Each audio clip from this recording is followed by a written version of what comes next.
Hello, everyone, and welcome back to Fleet's Catch-Up Ramblings 44. So we're going to work through, as quickly as we can, the questions from both YouTube and Discord. And there's me speaking again. Double time, double fleet, double the shebang, as they say. But let's get going. So, the last question was, I believe, a YouTube, so it's a Discord. So from Chandel Lord, Chandel on Discord, who asks, favorite old expanded universe Legends Imperial Warlord faction. I don't know if it counts as a Warlord faction, but I definitely have a soft spot for the Corporate Systems Alliance. Just, yes, we are the corporations with all the old Republic and Confederacy kit. That is what we have. Like, I am absolutely fine with that. That is an excellent faction to play. And also just enjoy looking at. Why, yes, we have a Mandator 1 that we got from somewhere. Don't mind us.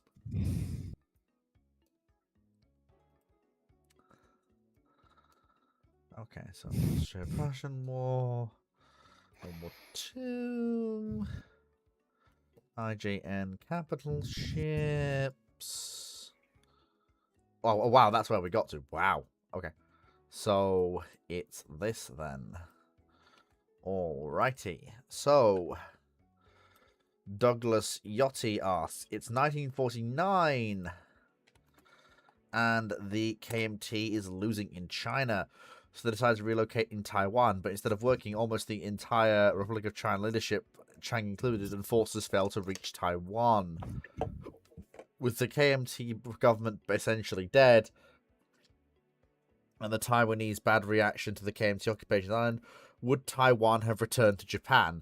If so, how would this affect things in China? No, Taiwan would not have been returned to Japan. The Republic of China's invasion, the People's Republic of China's invasion of Taiwan would have succeeded because there was no one to oppose them. If there's no one to oppose you, you can land with a bunch of junks and makeshift cargo ships on Taiwan. If there's no organized nationalist government to resist you. That's... Yeah, but also, no, under no circumstances is Taiwan going back to Japan. That was a colonial outpost of the Japanese Empire. Under no circumstances is that returning to Japanese control post-war. It's not happening.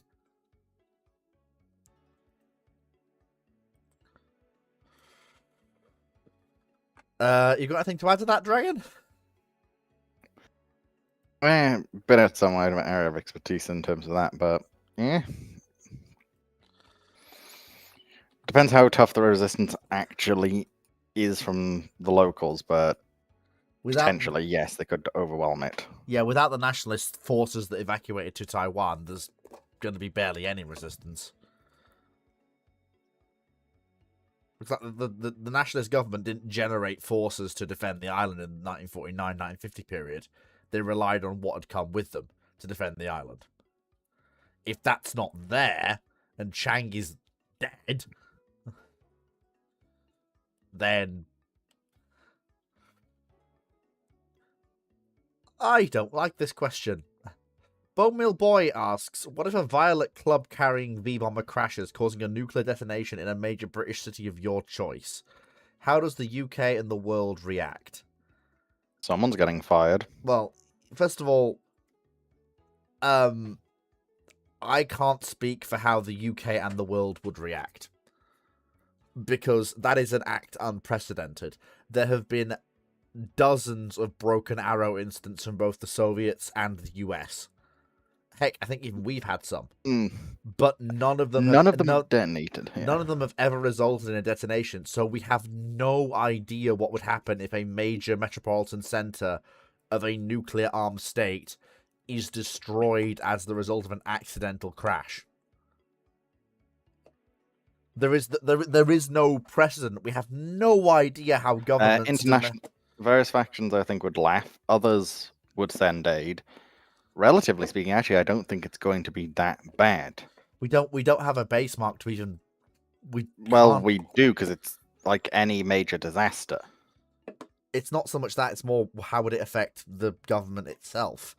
Like someone's getting fired. Like it's not so what much happens that, what happens in the government is you start having stricter protocols have to be put in place because, well, why did this plane crash? How did this crash? What happened with the bomb? What if there's a push for nuclear disarmament? Like, why we can't have nuclear weapons if this happens? Because I can see that. What? Or they would go better nuclear safety. Because is the one I'm thinking this one?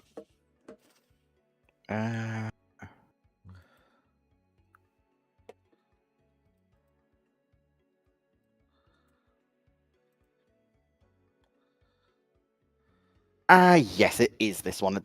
Perhaps it'll lead to. Maybe we shouldn't prevent the detonation of our nuclear bombs by just filling it with ball bearings. Yeah.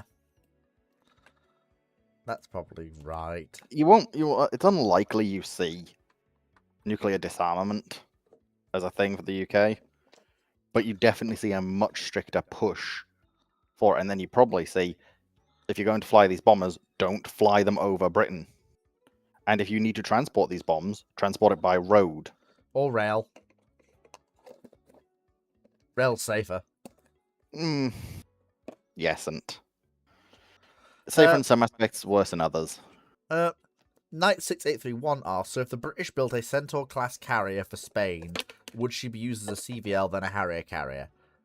Most likely. If the Spanish were permitted to buy a Centaur on their entry into NATO, then, yeah, she will be used as a light carrier and then probably as a Harrier carrier later down the line. Based on the fact that her usefulness as a CVL disappears after things like the A4 Skyhawk disappear in terms of being active assets. So, yeah. Like, she'll be a light carrier, then she'll probably be ski jumped into a Harrier carrier. Yeah, it is a question of when you see them buy it, as Chandler's pointing out, but I do suspect that's probably what will happen with her. I mean, it doesn't really, I mean, as the Argentinians prove, you can operate a Centaur as a Catabar carrier if you use stuff like Skyhawk and A2Ds. Kind of Bone Meal Void, that is part of it. But also, while it potentially rare, it's a lot easier to do a convoy for a nuclear bomb on the road than it is to try and make sure absolutely nothing can go wrong on rail. Because unfortunately, there's been enough times where something shouldn't happen, and it did with rail. And then, boom. Unpleasant times for everyone.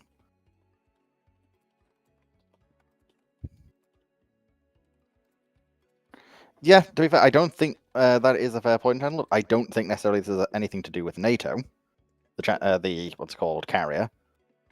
But even excluding the NATO bit, that's probably what you see. Like, the question is why they've necessarily chose to buy a Centaur class. They must be getting it pretty cheap overall. But yeah.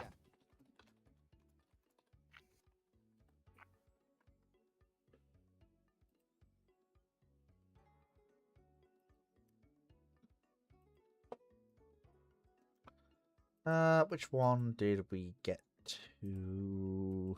Back in a moment. So that's that. So it's then a Discord question. Where are we? Swoosh. Yellow, yellow, yellow, yellow, yellow, yellow, yellow, yellow, yellow. Okay, I've got something that's yellow. Get rid of that. Do that because it's not like that. There we go. And boosh. Put a green dot on that.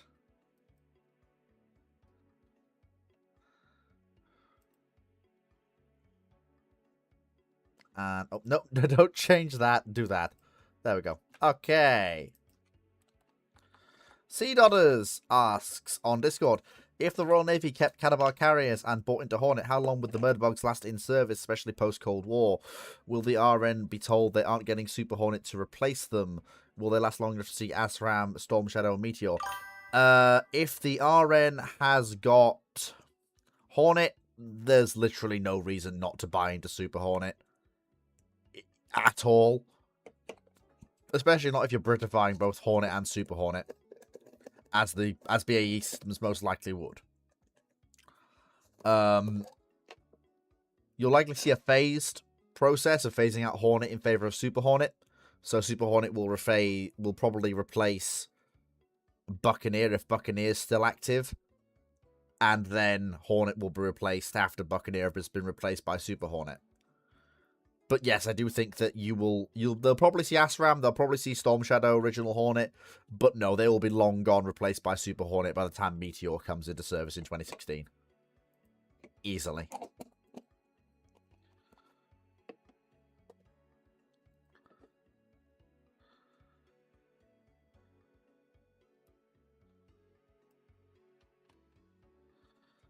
Knight6831 asked on YouTube, in Ace Combat 5 with the Ceres Ocean between Ocean and the Indian landmass, wouldn't War Dog Squadron need a carrier to get them all the way to the Ransquis Straits and back, given the huge distance? I think in Ace Combat 5, War Dog Squadron was based on a carrier. I think. As far as I'm aware, unless I'm mixing up my Ace Combat games here.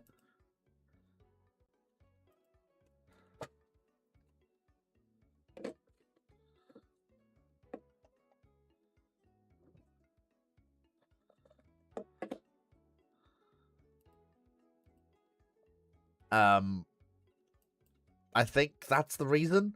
But also, I will point out, it's Ace Combat. The aircraft have the range that the plot demands. So... Tankers also exist, so, you know. Yeah. OCA has very much demonstrated many times before that they can just multi-tank across the world. Tankers appear out of fucking nowhere in Ace Combat. Like, tanker Deus Ex Machina is a term in Ace Combat.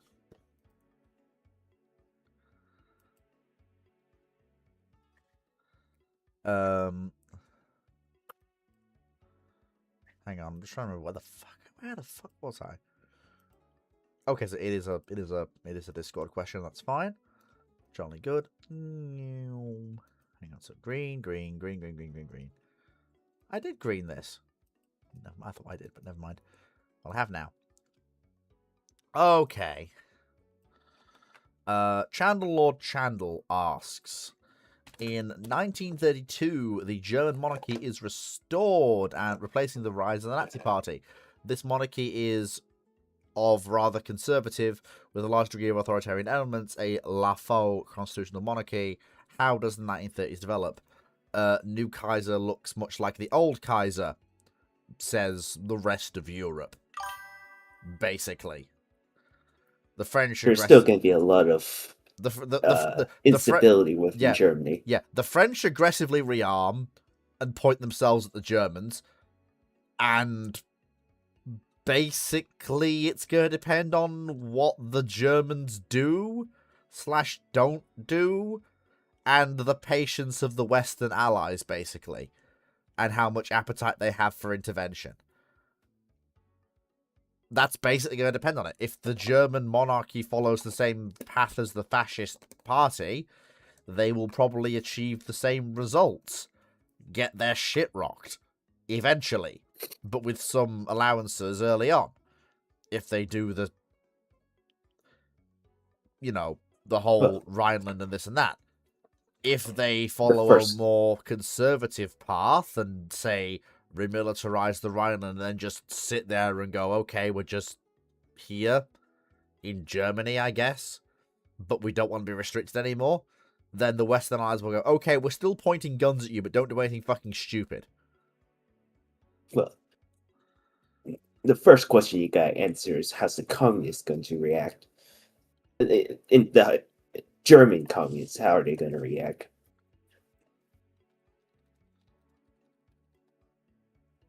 There's going to be a lot more political infighting than you think. So I don't think a German monarchy is going to give too much global issues, unlike the our timeline version. You might still see some Jew bashing because it is Germany after all in the interwar period. Anti-Semitism is kind of a German thing. Pre-1945, Nazism or no Nazism. Like, I'm sorry, but that's just the truth.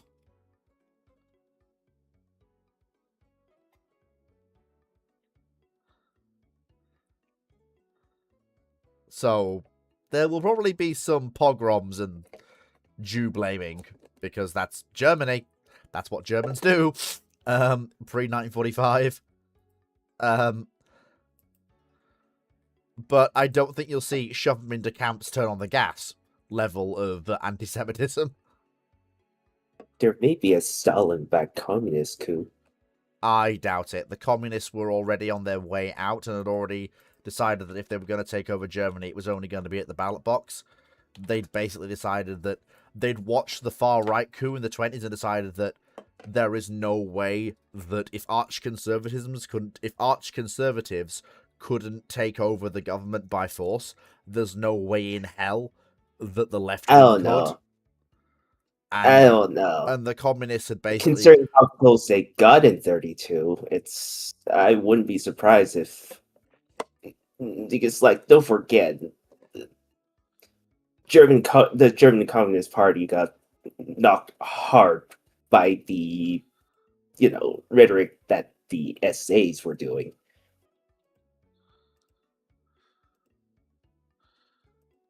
You probably get a much stronger communist opposition in this timeline without, a hardline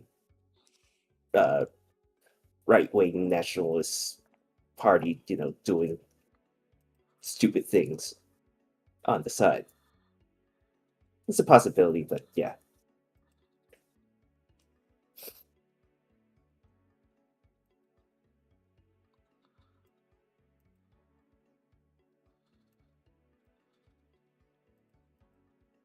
Yeah.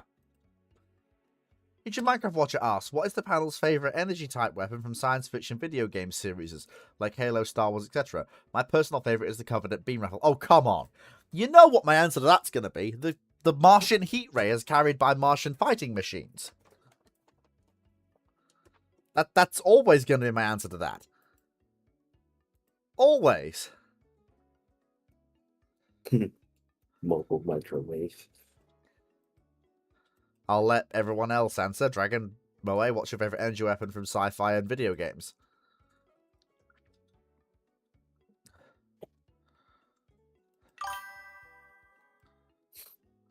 I'm not much of an energy weapon guy, but I guess I could always just say phasers. Yeah. Nothing wrong with phasers. Phasers are a good, solid pick. What's the question? What's your favourite energy weapon from science fiction / video games?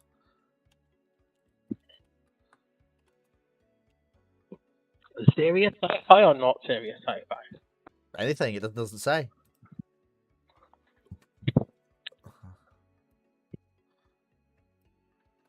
The Frank Ray. From Ooh. Despicable Me 1. Ooh, very nice. Assured. Yeah. Nice. You have the ability to steal the moon. The moon! But seriously, imagine stealing the moon and putting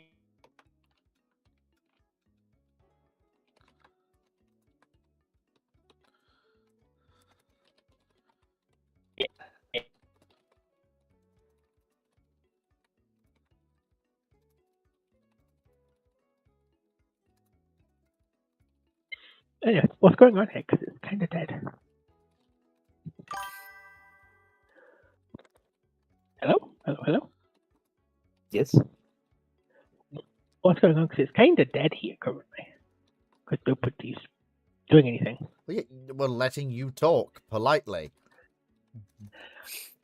Yeah, but I've been in the audience for about 5 minutes, and to be very little idle talkie talk. The Brigadier Officer asks, do you think the Atlanta is actually a destroyer leader with its early configuration with depth charge launchers and torpedo tubes in the early war before they uninstalled these mounts for both as what? But yes, that's the Atlanta's whole fucking design brief, is to be a destroyer leader. That's its whole fucking design brief. That's why it's originally created. Yes, Gunner Officer, congratulations, you have discovered the original role of the Atlantas. Would you like a cookie? I wouldn't say destroyer leader. Well, that was their role. Like, they were like cruisers. That's stepping literally into what the U.S. Navy said they were going to do. Yeah, they were cruisers, but they were stepping into that destroyer leader role. Yeah, because they fit the role that Didos were designed for and used for. No. The Didos and the Atlantas are not the same. At all. The Didos are literally based off K-23. K-23 was a destroyer-built cruiser design, which then goes on to diverge into what we know as the Tribals and the Didos.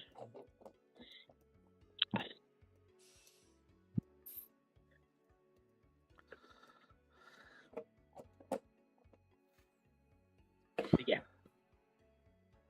Next question? Yeah, next question. So that was that. Then...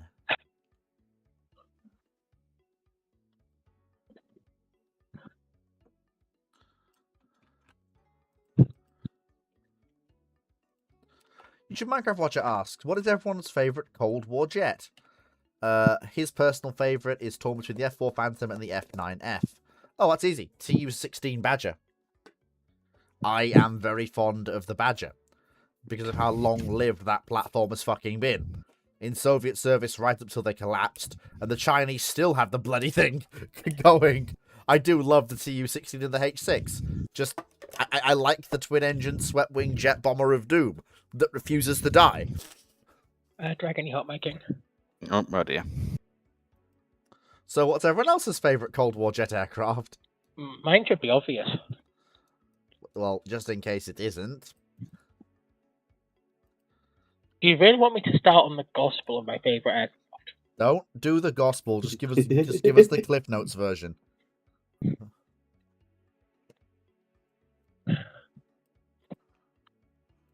So,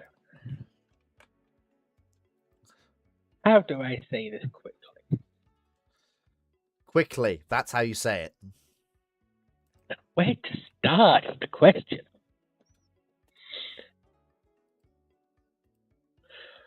Okay, so during the 1960s, aeronautical designers looked into variable geometry wing designs to gain maneuverability and efficient cruise speed of straight wings. Oh, just fucking say the tornado for God's sake!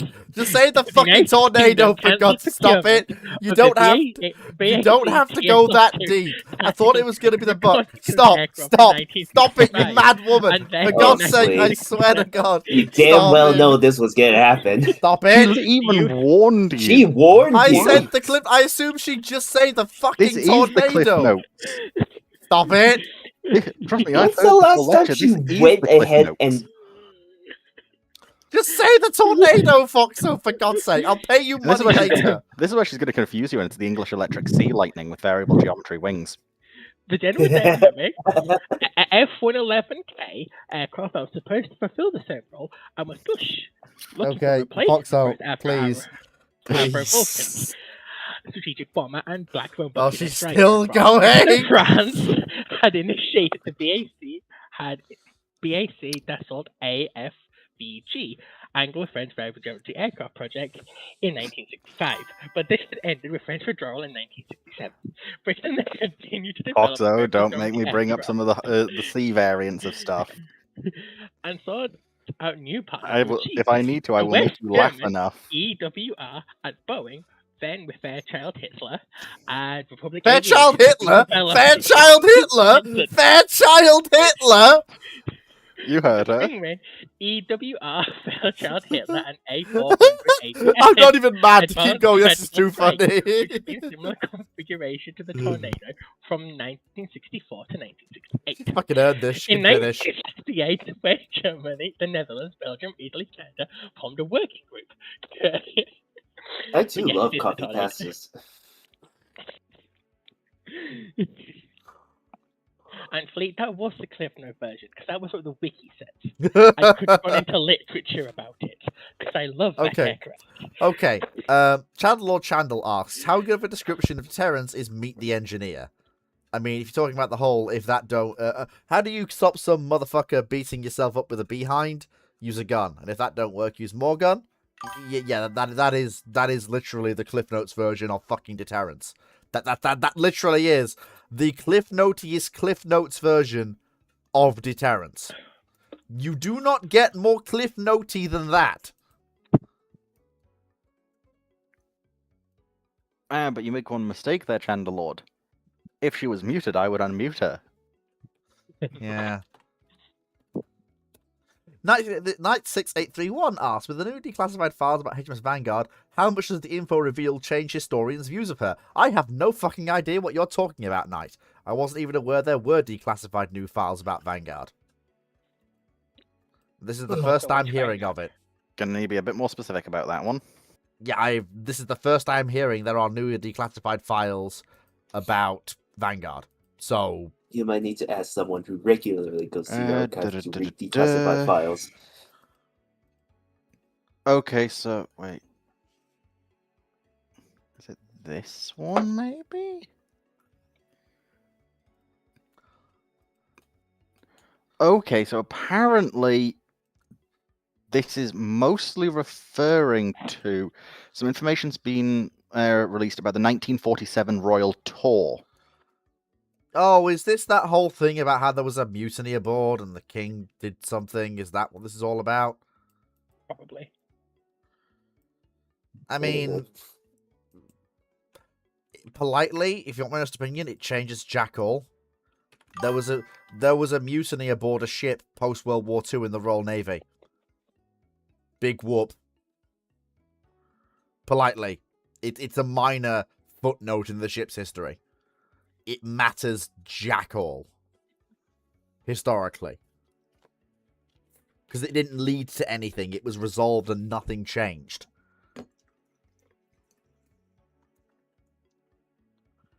Mutinies only matter when it causes something to change.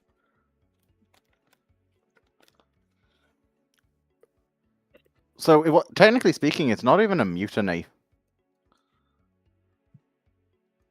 From what I'm reading here of the information that was, it's not even like it's people are annoyed and protesting about things on board the ship. I'm reading. Yeah, no, I don't see anything about them actually doing anything that is legally classed as a mutiny, and basically ended when the king stepped in going, hey, this isn't exactly fair to them. Would you like to try and fix this? So yeah, like I said, it was barely fuck all to talk about. In particular, I'm quite satisfied that I'm quite satisfied from my own observation and that of many conversations with the Ratings family, his girlfriends, etc., that the ship's company of HMS Vanguard are not in any way disloyal to the royal family, and that if anything, their affections turn more into their majesties and the two princesses than perhaps the captain and the officers of their ship. Knight, The king then addressed the ship's company in person and awarded 3 days extra leave to all involved. This went down incredibly well. Yeah, Knight, regarding seriously declaring classified files around the role that you support. Knight, I don't keep track of declassified files. Why would I? I'm not a naval historian. To be fair, even as someone who likes keeping up with this sort of thing, this is literally the first I've heard about it. I've heard about it before, and it's one of those things of... Okay, and a dead guy sided with the protesters on his ship against the captain's will. Okay. You 1928, Hood had a mutiny Anyway, because the sailors didn't get paid. Admiral Wellesley, Insanity 2 asks, 8-hour flight, where are you sitting? And it provides an image. I mean, fairly obviously, I'm taking. It's in. It's in. It's what's called in stream Q&A log. I'm gonna bring it up on the live stream as well. Obviously, I'm going to take number 2 and talk fish for 8 hours.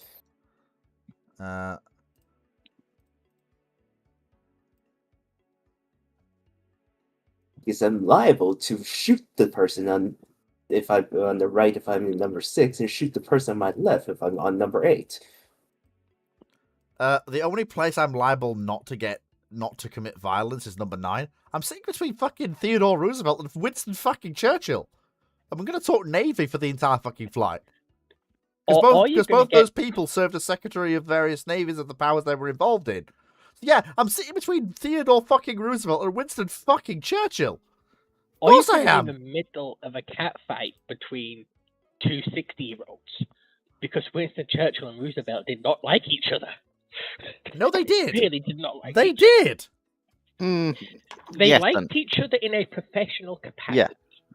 As we see from the accounts of the Yalta Conference, they didn't like each other personally. They get along. Yeah, I think as Fox was saying, they get along professionally. Personally, however, they're not fans. I mean, if you want to take the boring option, just sit in seat 4 and deal with nobody. No, you then have to deal with Mussolini and the Frenchman. Like, just because they're not directly next to you. Also, remember, it's people in front and behind you have to consider as well. Honestly, I could sit next. I could sit in 7 and sit next to old Joe Stalin, who takes up 2 seats, by the way. That's fine. He can have 2 seats. I don't fucking care. Like, I kind of want to ask. I kind of want to ask Stalin what the fucking game plan was.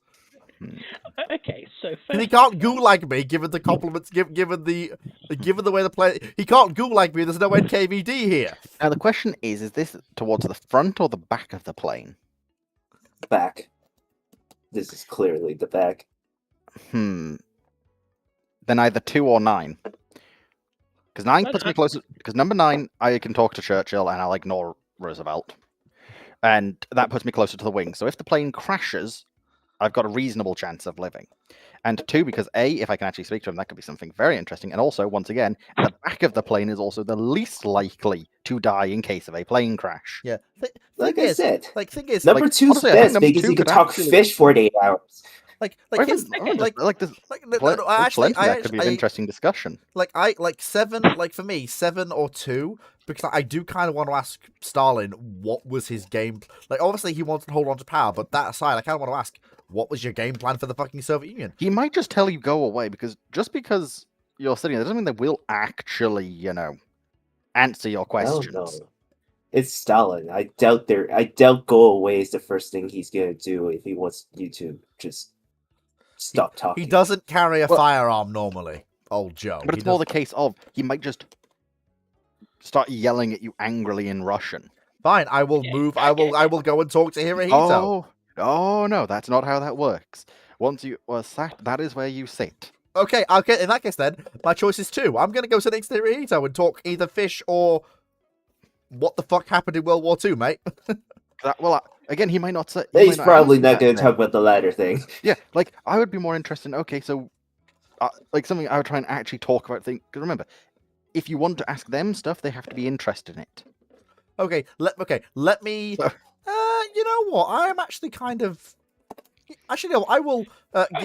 Given Il Duce is El Duce, I might sit in 4 and ask him what his game plan was, because he is Il Duce. He will fucking talk at length. He probably will tell you. Yeah, admittedly. I kind of want to. Italian ramblings for 8 hours. No, that's fine. I do kind of want to. Okay, Il Duce, what the fuck was the game plan for? How the fuck do you expect to fight the European powers if Germany didn't rise to fascism and win? What was your fucking game plan, my guy? Tell me. Right. I think you're all missing out on something. What? Who's sitting next to seat number 3? Charles de Gaulle, the bastard. Charles de Gaulle. You've got Charles de Gaulle cornered. I'm going to beat the shit out of Charles de Gaulle. Well, we got Hitler on the flight. We can beat the shit out of Hitler. No. Yeah, but I think she might actually hate the French more than the Germans here. Who's the gentleman next to seat number 1? I think that's one of the Japanese prime ministers. Wait, he's one of the... Oh no, He's what's no, his name from Manchuria, isn't he's the head of the reorganized government of nationalist China. I was going to say, to be honest, I think from what I see him, I think he's more Chinese than necessarily Japanese. Yeah, in that, he's the head of reorganized nationalist China. He's not Pu Yi. He's not the Emperor of Manchuria. I would love to talk to Pu Yi. I would give my right arm to talk to Pu Yi. That man has such a story to tell. So what you do is you sit in number 4. You go and you beat the shit out of the person on the other end of your row, the Frenchman. The Frenchman. I'm going to say his name. And then you go back to your seat. You use the street cred to strike up a conversation with Mussolini? No.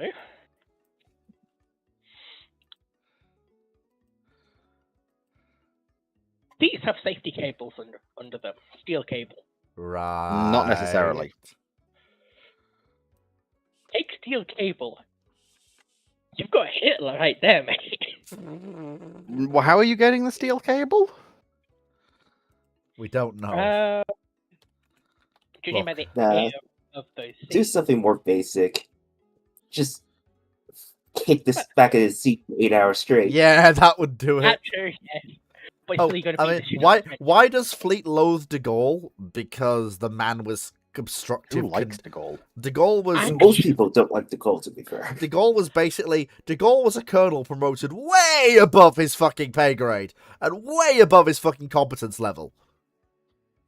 And there was a complete arse when they actually tried to. When Churchill goes, "Yeah, we'll try and work with you," and he was a complete arse. Any time that Britain and the Allies tried to do anything with the Free French, Mention he could the French government in the 60s. and that it's the whole thing of in Helsing. yeah. Gaulle, Oh, yeah. take sniper rifle. Oh yeah. He couped the French government in the 60s right when they were on the verge of winning the fucking Algerian war and pulled out of Algeria. The less about his actions in Algeria, the better. Well, yeah, because he lost French. He was He lost Algeria for the French. They were on the verge of winning the war.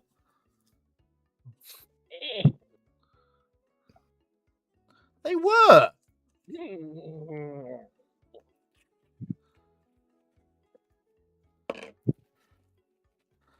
And the US would have won Vietnam if they were in there for one more year. No, that's not directly equivalent. You fucking know it. Oh, the US would have won in Afghanistan if they just were in there one more year. That's not the same Or the at all. Soviets would have won That's in not the Afghanistan same. if The they were in Algerian there for resistance one more was year. broken. They were willing to accept being French. No. The resistance of the people on the coast were broken. The people on the interior were still fighting quite. And Keep tearing them Morocco apart. had gotten involved, and the Tunisians were getting involved, and the Libyans were starting to get involved, and Sub-Saharan Africa was starting to get involved Hearts and because of local minds. tribal Islamic populations.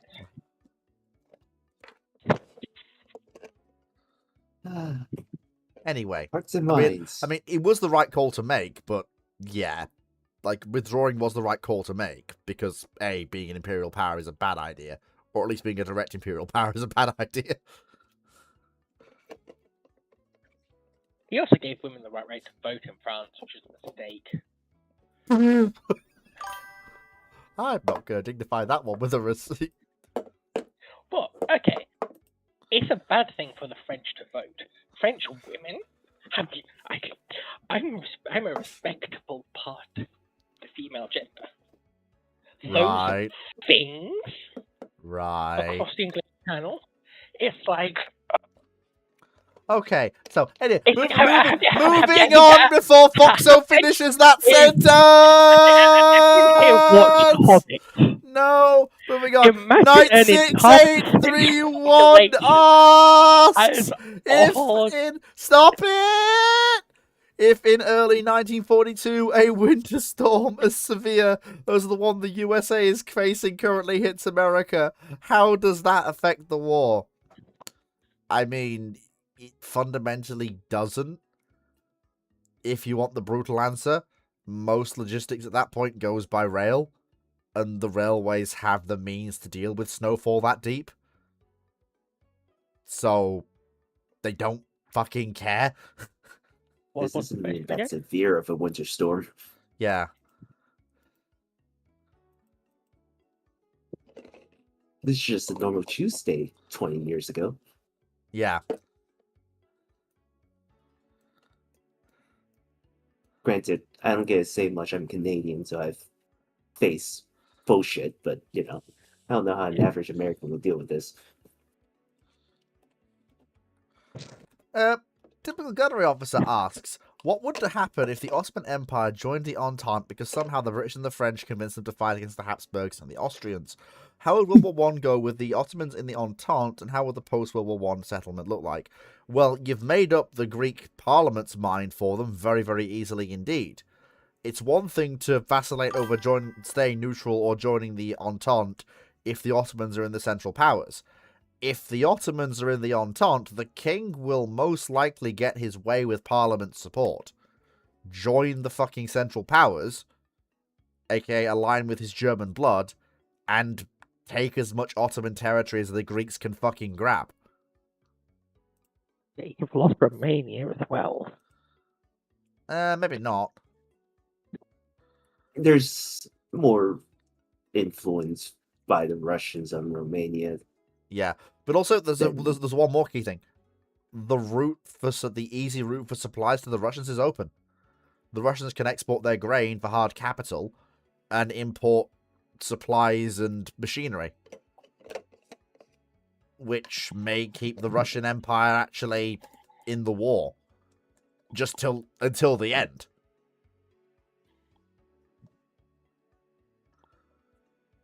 Because you're going to give the Russians hard currency to pay their troops and their workers, which they didn't have historically. Secondly, if the Ottomans are in the Entente, the Ottomans are getting their capital ships. And you also probably lost the Italians as well. Not really. Because remember, a significant part of why Italy joined the war was concessions offered in the Ottoman Empire, No, that was such as Rhodes, Milanese. that was a post-war thing. That was not Yeah, part of the but it was concessions. first proposed in 1913. Yes, but the real kicker for the Italians during the war was concessions off the Austrians.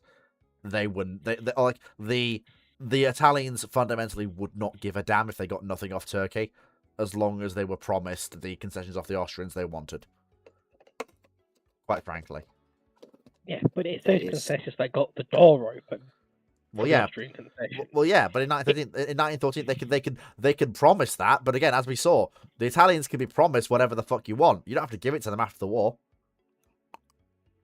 As we saw historically, you can promise the Italians whatever the hell you like. They'll fight for you. You don't have to give it to them. Basically, you've given the you've given the Entente another front and another massive liability. Not really. The It Turks. is Yes, absolutely really. a liability. Although it would be more interesting to see which force is more incompetent, the Austrian or the Ottomans. I will point out that there was a Balkan front with British and French troops after Serbia fell until the end of the war. This will not be any different. You're not asking the Entente to commit anything they didn't already commit. You're not putting any extra pressure on the Entente in any way. Not navally, not manpower wise, not equipment wise. At all. If anything, you could send the Anzacs to bolster the Turks against the Bulgarians and the Greeks, which will be a far easier theatre for the Anzacs to fight in than Gallipoli was. And also the Turks are very good at fighting on the defensive if you equip and train them well, as the Germans did. they have the officers and the men if you train them well and equip them to fight on the defensive. Yeah, no. They've got they can fight very well if you equip them well and you give them an extremely defensible position for an opponent that can only attack from one direction. Well, as you saw at Gallipoli. well, yeah. When you actually get to large fronts, you get the Levant campaign. Well, no, okay, I'm gonna stop you right there. The Levant campaign is not typical of what you would expect from the Ottoman armed forces. That was the Ottoman B team. That was it was probably the Ottoman C team, if I'm gonna be completely fucking honest with you. The Ottomans' A forces were retained in Europe for a possible Russian invasion, and for a possible switching sides to either Greece or Bulgaria, which, as we know, actually happened. And the Greco-Ottoman front was static for the entire fucking duration of the war, because the Greeks could not push the Ottomans no matter how hard they fucking tried. Yeah, because the Ottomans were defending a river boundary in a mountainous region. Yeah, the Bulgarian border isn't much better. The Ottomans will be able to hold the Greeks and the Bulgarians at bay, probably even without Entente assistance. In this period, it's mountain. If you go north of Thrace, you go into the Bulgarian plain. Well, yeah, but you don't go north of Thrace because that's not the Greco-Ottoman or Bulgarian-Ottoman border. That's not. You don't go north. Yeah, but that's where the Central Powers are going to be coming from once they bulldoze Serbia. Well, yeah, but that doesn't. Then they run into the actual terrain of Thrace, which the Ottomans are holding, Eastern Thrace. And the Ottomans will probably be able to call upon support from the French and the British, who will be probably desirous to knock Bulgaria or Greece out of the war. And I bet you the Greeks will probably vacillate on joining the conflict, and it won't be until later in the conflict they actually join. I can't speak for Greek nationalism, but the Ottomans are still a massive liability, both militarily and internally. Because it's an inherently underdeveloped state for modern warfare that lacks large-scale modernization of its armed forces. Yes, some units were modernized, but those were a significant minority, and they didn't have the stockpiles they needed. You've also got an inherently broken political system that is very internally unstable due to the rise of Turkish nationalism, which happens in 1906-ish with the birth of the Turkish identity movement. The Ottomans will also be contending with... Yeah. And you've got the Ottoman colonial empire in the Caucasus and the Levant, which is also very unstable that the British have been prying apart. That's not the Ottoman colonial empire, that's Ottoman core territory. It's been Ottoman core territory for 300 years. Are you going to call Palestine core and Syria core part of the Ottoman Empire? Yes, I am. Given they didn't call themselves Ottomans or Turks, they really didn't want to be a part of the Ottoman Empire. Just the same as I would call Serbia, Bulgaria, and Greece parts of the Ottoman Empire, the core territorial integrity, until they left. Given that they were part of the Ottoman Empire for 300 years. So yes, I would. Yeah, but 300 years matters little when those people are rising up with rifles against you. Knight, 100 people dying in a winter storm is, for a nation the size of the US, that's Tuesday. If you think about just how large an area the US actually is. Consider that how big is the battalion at this point? About 1,000? No. Look, the Ottoman Empire is nowhere near as chronically crippled as you're claiming it is. Just, it's not, and I'm sick of people saying it is. It is. It's not. As soon as they actually fought a modern army in this period, in the Levant, that wasn't constricted by Gallipoli, they fucking folded. No, they fought the British B team with the Ottoman D team. Quite frankly. No, they fought the Ottoman B. In this situation, you're not fighting. You're more likely fighting a German B team. No, yeah, you're And fighting. you're You fighting have the Austrian A team, and you're fighting the Bulgarian A team, and the Bulgarians. I are mean, fucking what's left of Bulgarians an at the point. Austrian A team? look. The Ottomans are more than capable, with British and French help, of holding their Balkan border. They are. Like, that is just fact. That is not up for debate. That is fact. Okay. But that doesn't make them Until not they have to go massive firefighting liability. across their own empire. No, Yeah. it doesn't. No, they're not a massive liability at all. Yeah, because because the British have been sending guns and arming the Arabians, the Bedouins, the Syrians, and the Palestinians and the Iraqis for the past 8 years, and have basically got a setup going where, with a little push, they can start revolting any part of the Ottoman Empire they want that start on the Russian border. Well, the point you have, Especially with the British relations with the tribal groups, and especially the Shia minorities in Iraq, what we call modern day Iraq. Suddenly, the Ottoman Empire on your speaking side is a massive liability because you planted a bunch of bombs in their house no, you that you haven't. don't have control over. No, you haven't. You have? No, you haven't. The British planted those bombs post 1914. No. Yes. The British had been supporting the Bedouin revolt and the Bedouin resistance since the 1890s. No, they hadn't. Yeah, No. because because they've been supporting and sending support and rifles and supplies to the Bedouin resistance and the Arabians since they started the Veiled Protectorate in Egypt. Because it gave them political levers in Egypt to get the local Bedouin population in Egypt, especially southern Egypt, on their side. That sounds pretty typical of British Foreign Office. Yeah, and a part of the suzerainty of the Bedouins in southern Egypt and the rural desert regions was to continue support against the Turks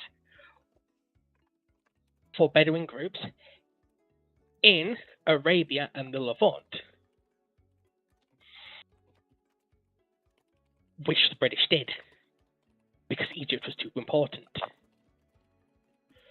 And then the British also didn't have mind if the Ottoman Empire disintegrated, but they didn't want anyone else forcing it outside. So during the early 20th century, in about 1906, they start arming the Shia minorities in Iraq. Gunnery officer, while I may not, I got Mosaic Foxo. While I may not agree with the logic Foxo is currently using in regards to the Ottoman Empire, I absolutely do not agree with the false equivalence that you're stating. That is in no way an equivalence to what she's saying. You cannot compare what she's saying about the Ottomans to the US in 1917. It's not even close. Carry on, Foxo. Would be close is if the USA, when it enters the war in 1917, is about 3 to 4 bad months away from imploding into civil war and revolt. Because, especially once the British start arming the Shia minorities in Iraq, which then go into revolt outside of British control during the war, and the dynasty in Arabia that we know now as the Saudis, they're being armed before they start being armed in 1908 because the British get exploratory oil rights for the oil in the Saudis' territory in that period in return for guns and support against the Ottomans. Which has already reached its crescendo point by the time of 1914, which is why the British go, fuck it, we ball in the First World War when it comes to the Arab Revolt. But yeah, and that's not to mention they've also been arming the Sicilian Christians in Sicilia as a part of a revolt, drive the Turks out of the Levant. Well, And well, in that case, then you basically pivot. You pivot basically. You basically you have to you pivot as the British do, and have done on numerous occasions. Yeah. The Ottomans you have certain problems, but basically you help the Ottomans supply the front, aka the front, and you send British troops to that front as well, and you quietly don't turn off the taps. Basically, you go through your country and go, look, for the current conflict, just pipe the fuck down. We'll keep supplying you if you pipe the fuck down for the current conflict. Then afterwards, we'll turn the taps on again. Just for God's sake, pipe the fuck down while the Ottomans are dealing with this current conflict. They will be still broken and in our debt after the conflict, and then maybe we can get them to fucking release you afterwards. But for God's sake, if you pipe the fuck down for now, as the British did a few times. which is why they're a massive liability, because the British don't really have control over these groups. They don't have control, Okay. but they have relations with them. Yeah. But And no, the British government don't have relations with them. then how are they supplying them? Most of them. Because it's third-party British companies that are supplying them. And in that case, then you turn off the taps to the British companies and you basically put the screws on them. Because you have to, because you're fighting a fucking war. Yeah, but but that's why I call the Ottoman Empire a massive liability. They're not a especially for the massive British. liability. They fought No, against... yeah, they- but just a minute. Give me a second. Because if you start stopping the taps, you run those groups into issues of they either quieten down and do nothing and lose their opportunity, or they go fuck it, we ball. And the chance that half your country, as an ally, you got half your allies' country might decide to go, you know what, fuck it, we're shooting the central government, makes them a very big liability. Especially when you're fighting World War fucking One. Anyway, moving on, probably, before we get into...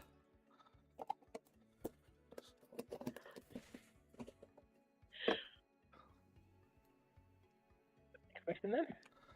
Next question is from 96831, who asks, if the British built an AC-130 type plane, what airframe would have been the ideal choice? Well, I hate to be that guy, but the AC-130 in British service.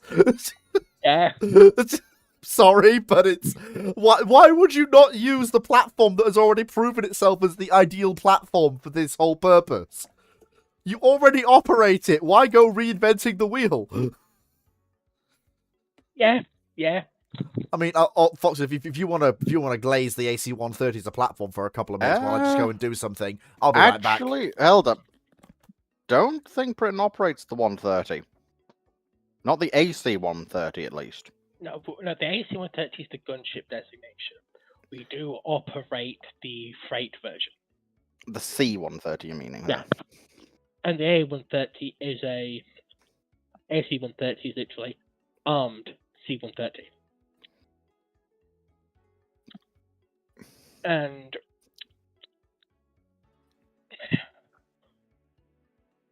basically it's a case of taking the doors off and fitting X weaponry. Nope. I'm comparing them. Actually, there's a few more differences. Huh. Different. They have different engines in particular, I believe. Yeah. Yeah.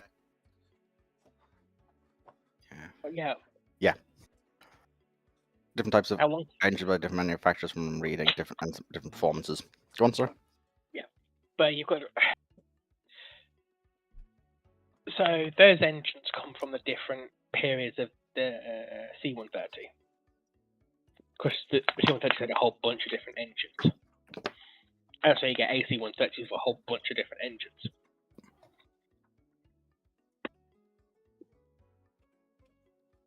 Well, the AC-130 started off as a gunship conversion.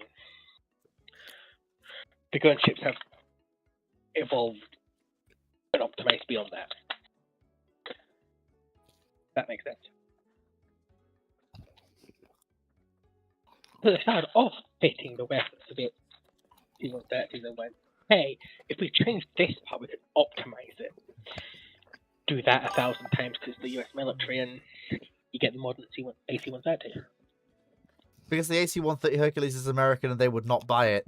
Knight, the RAF bought the C-130 in the Cold War. It's not a case of And if they America bought the won't buy it. And they've bought the Phantom, and they were going to buy the F-111, and they bought the B-29. I mean, Well, they had a few B-29s. No, but the point I'm making is this sort of we must buy British just fucking didn't exist. That mindset just didn't exist. Well, it did. To a degree. The issue is the Britain's not producing an aircraft for transport of this caliber. Actually, looking at it, no, Britain never owned any B-29s.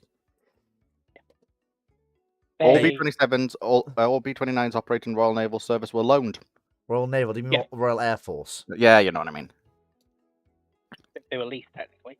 But the fact is, the AC-130, everyone uses because it's a fucking good aircraft. Mm.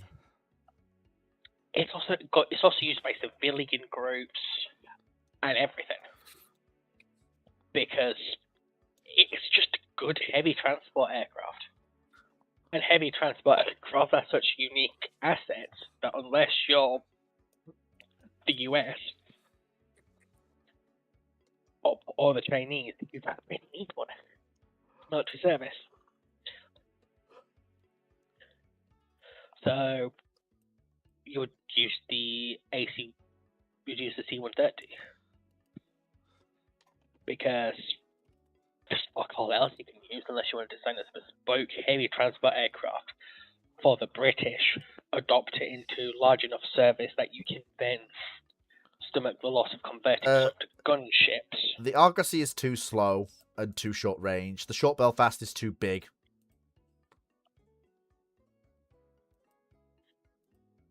Too big's not necessarily that much of a concern as a gunship, actually. The problem is it's not as nimble as the C1 or AC-130. The thing is, with the AC-1... They're not exactly nimble. Have you seen a C-130 throw itself around the sky? It's fucking ridiculous for a plane that size. Yeah, but the modern ones are, because the modern ones have those fuck-off horsepower engines. No, well, what I mean is, Foxo, the airframe can survive it if a pilot needs to fucking throw that thing around the sky, even in the 70s and 80s. Oh, yeah. Whereas I don't think a Belfast or an Argosy would survive that level of, oh, shit! And it's also a case of, forgive me if I'm wrong, but the Belfast never entered widespread use. It didn't. It didn't pass more than, I think, 12 airframes, I think. 10. Yeah.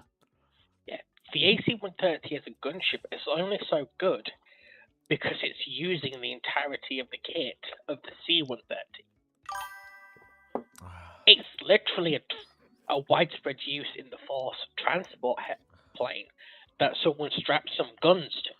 I doubt that Knight says I doubt the British would do a jet HS-681 gunship. They'd go turboprop. I don't know quite where you've got the HS-681 from, but yeah, you're right. They would go turboprop. It's called the AC-130. Yeah, because when you're doing that sort of heavy lift, you need turboprops. Like, Knight, there is nothing wrong with the AC-130. The British bought it for a reason. It's a pretty good aircraft. They bought C-130. Yeah, but again, if they're gonna do a gunship, they're just gonna go, okay, AC-130 exists. Why? It fits with the platform we've already got. We have the spare storage. Yeah. It just makes logical sense. There's no reason to make a niche specialized platform. It makes no sense. Or you might just see the British going, okay, we've got these transport aircraft, we're not particularly happy with the Americans for whatever reason, to the point we don't want to buy the equipment for the AC-130 conversion. We'll put our own guns and howitzers on it. Unless you want to bring an entirely new class of transport aircraft into service. So, actually, technically, Knight might have a point about the Belfast. Looking at the actual number of C-130s Britain bought, they initially buy 10, and that's Yep. it. They finally later. Also, Britain. So when is this exactly we're talking about as well? Is a very important thing to clarify here. Because Britain bought their. So they took some. They took like 10 in the 60s, then finally got another set in like 1998. Yeah.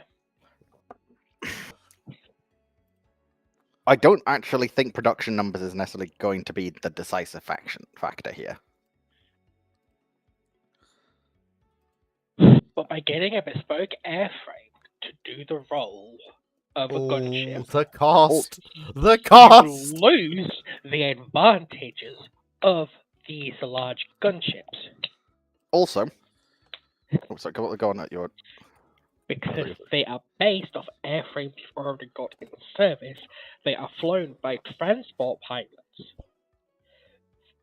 They use parts and toolings that are already in service as for the transport aircraft. As we've seen in stuff like the US pulling out of Iraq and Afghanistan, the AC-130s, you can debolt the weaponry and use them as C-130s. The advantage of these gunships is the fact they use aircraft that are already in service, with parts that are already in service, with pilots that are already trained, just with gun crews instead of cargo. I do think, though, you two have slightly missed one major problem here with the question. Go on. It's if the British built. Okay. It explicitly states in the question built, and I don't think you see Britain building C-130s. Well, I think his intention is if you cannot buy C-130s, like convert if you them. can't buy C-130s, Britain has no platform worth doing it on, because the cost involved will be ludicrous given the small number of airframes you will have. It'll be a niche platform that will cost an arm and a leg to build and run. But it's just no. There is no. I'm sorry. If you are not buying, but that's literally what Britain did. No, they didn't. The short Belfast exists. Yes, as a heavy lift transport aircraft.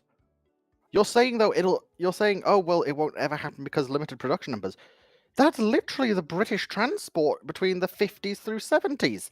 Yes, but that's small production runs of various types. Yes, but that's transport aircraft. And have you noticed that they tended to be failures? No, Belfast and not to get their kinks worked out. Belfast, for instance, going for short Belfast, it was actually deemed a pretty good plane all around. Then why wasn't it adopted in big numbers then? It was adopted in 10 because 10 was all that was requested. No. It's a strategic lift aircraft meant for the British Army of the time. How much aircraft do you really need? There was supposed to be a lot more than 10. Foxo, help me out here. There was supposed to be 3 squadrons of 24 originally, and 2, it failed every attempt they had to export it, including exporting it to both France and Japan. Yeah, gee, I wonder why. It's almost like it has difficulty flying things all the way to Berlin. And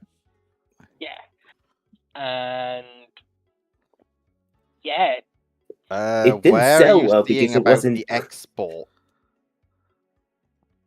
We've got weapons. But I will just my issue isn't with any of the platforms. The Belfast would make a good platform for a gunship. So would the hypothetical jet airlift that the RAF was working on, which Knight has suggested, the Hawker Siddeley HS 681 or Armstrong Whitworth AW 681. Either of those would make decent platforms. My problem is, given the demand for gunships that the British have, which is 0, I struggle to see these airframes being procured in. Well, the thing is, the problem is there's no I can't imagine a realistic scenario where these are procured, given that there's no demand or need or. This is my problem with this hypothetical. Like, okay, I can answer the question as is. Which airframe would have been the ideal choice? The Belfast. That I can answer. The Belfast. If you have to build a British version of this aircraft, and you must use a British airframe, yeah, it's the Belfast. But in terms of actually procuring the damn thing, I'm just gonna say no, do not. But if you have to, it's the Belfast. Yeah. The advantage the gunships have is that cheap and use off-the-shelf components. The moment you're building new aircraft and converting a new aircraft to a gunship, you've certainly got rid of the advantage that it's cheap.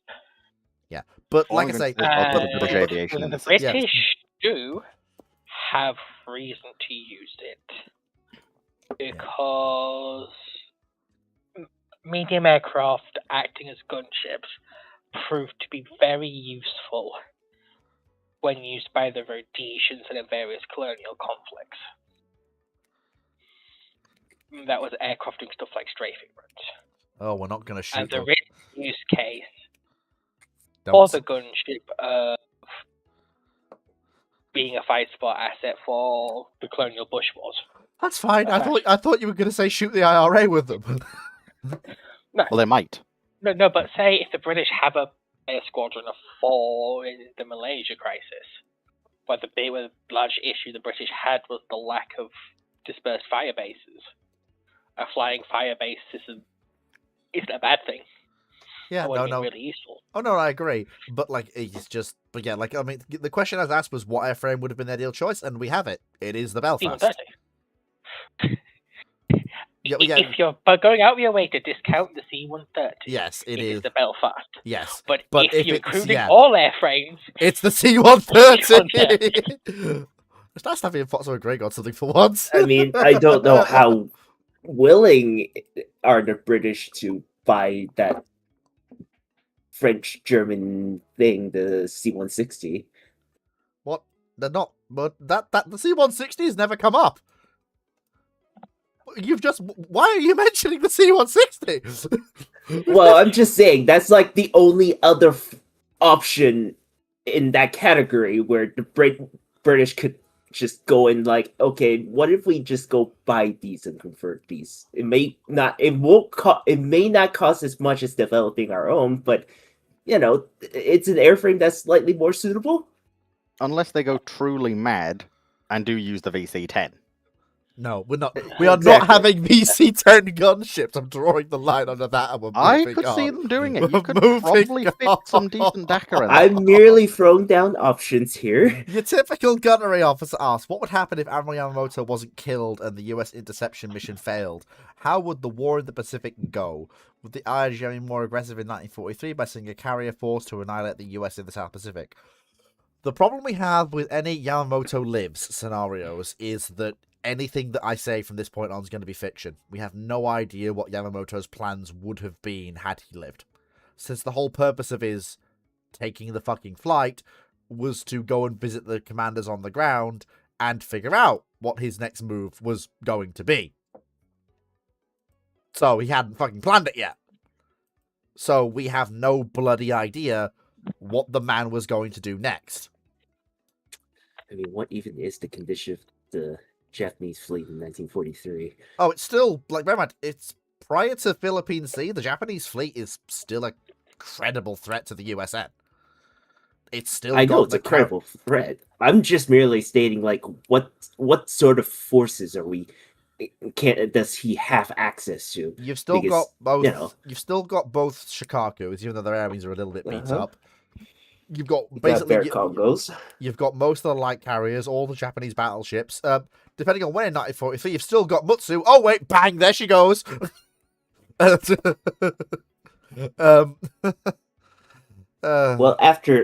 Well, we're talking about after the theoretical death of Yamamoto, which would be April of 43. So I guess she's still there. And then the Ally offensive up the Solomons is in June of 43. Yeah, it's hard to tell. Which pretty much means the question would be, what would the Japanese forces, what would the Navy do about the Ally offensive in Solomons? Yamamoto in will probably 43? continue doing the same successful strategy that he had been doing, using the Shikakus as a fire brigade, basically.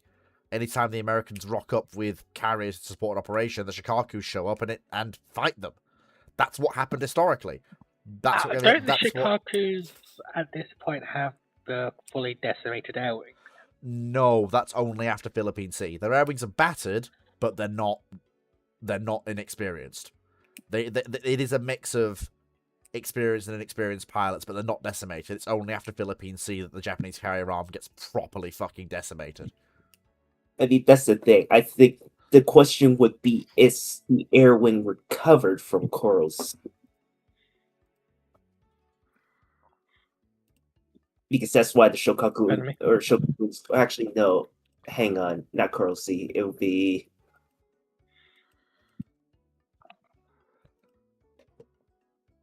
Fuck, hang on. Shokaku and Zuikaku was thrown around in...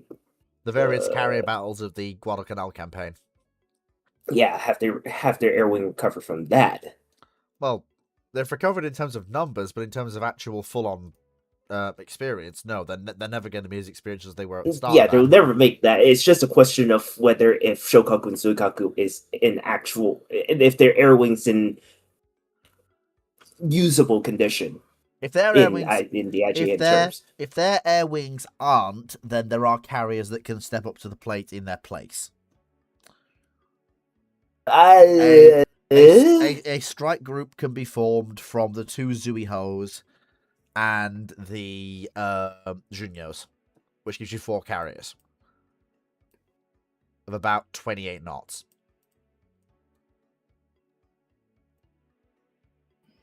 If you want to do that, which I don't think Yamamoto would. I think Yamamoto I don't think he's gonna do that. No, that's not a force I would like to throw into the Solomons in 43. I mean, I wouldn't throw it into the Solomons, but I'd keep it as a rapid reaction force if it was me. If I have to have shit on standby. Well, you'll have to throw into the Solomons because that's where the offensive is happening. Well, yeah, but what I'm saying is... Anyway, that's what I'm saying. Well, any sort of firefighting is going to occur in the Solomons. Yeah. Well, anyway,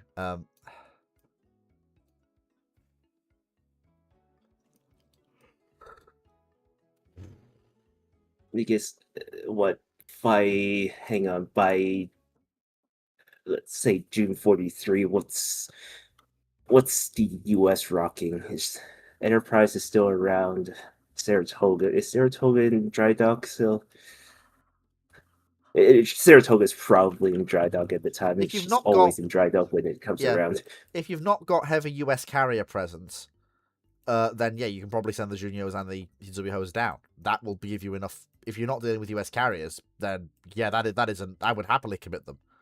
Because at that point, that backs Actually, up... never mind. Enterprise is not there. Yeah, that backs up your surface fleet and gives your air wings air cover. At that point, yeah, I would commit those 4 carriers. Because that does give you enough air power. No, it's Saratoga and Victorious down there at the time. I mean, even so, that's still 4 versus 2. Admittedly, they're smaller carriers, but it's still 3 full-size versus 2 full-size, basically. And those 2 carriers haven't really worked together in a big way. It's not 2 US carriers, it's a US and a British carrier. And the British carrier's air wing, while it is US, it's still... it's not.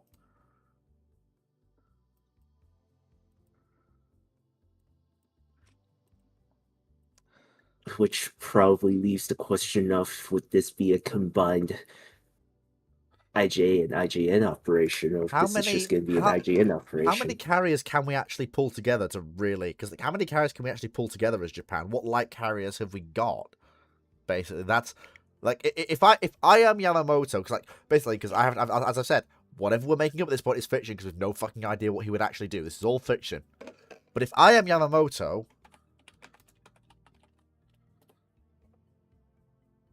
let's have a look. What light carriers? You have Zuiho.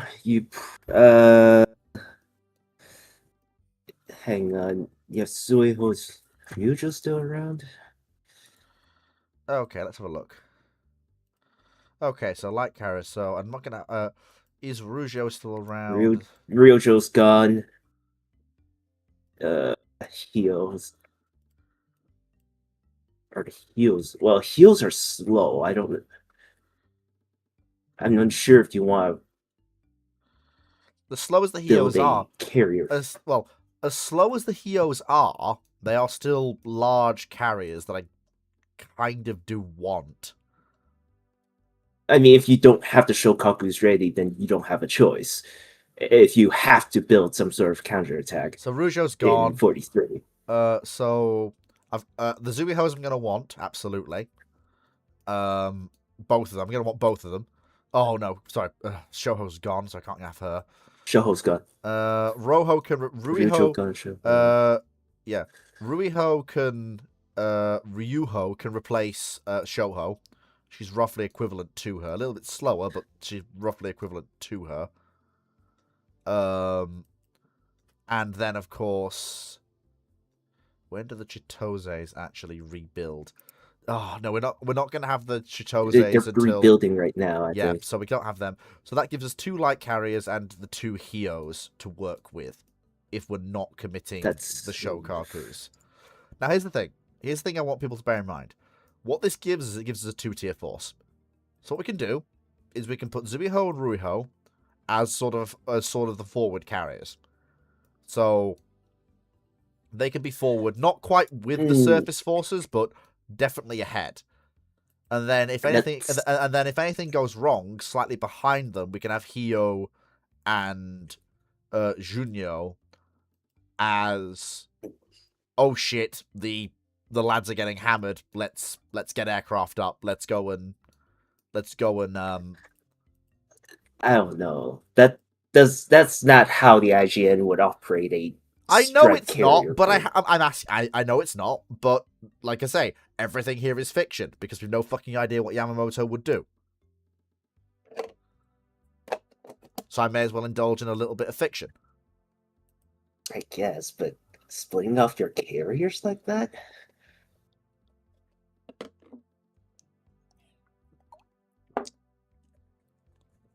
Problem is, if I keep them together, they're going to be slowed to 25 knots. Actually, oh fuck, Rougeau is only 26 knots. That only Zuiho can do 28. At that point, then I may as well keep them together. Concentration of force is better for in this situation, especially when you don't have when each single carrier does not have the single throw weight of a U.S. carrier, So that or gives at least me a allied carrier. that gives me 30 aircraft each with both of the light carriers and 54 each with both of the converted liners. So that gives me 100. Around 150, 160. 100 and It's not a lot. Hang on, 100 and yeah, 167, I think. That's still equivalent To the limit. I'm putting it around 150. That's still equivalent to the Knight, what do you mean the UN might be about to go the way of the League of Nations? What's got you riled up this time?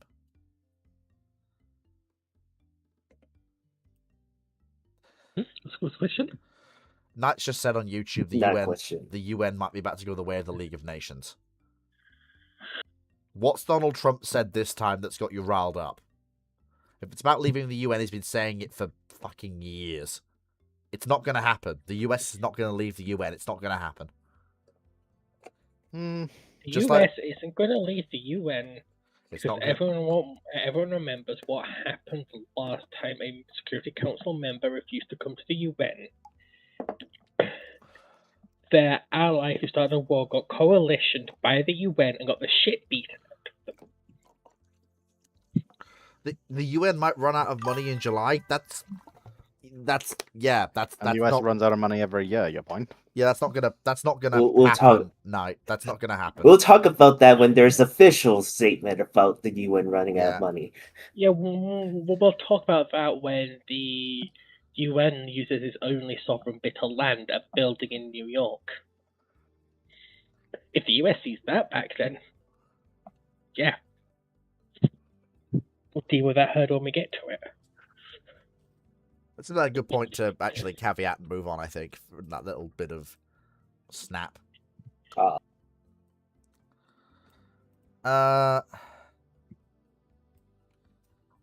So quickly, did you know that the headquarters of the European Union in Brussels is the only sovereign territory of the European Union? No. Well, now I know. Shocking. Belgian laws don't apply on that That was plaza. a fun question.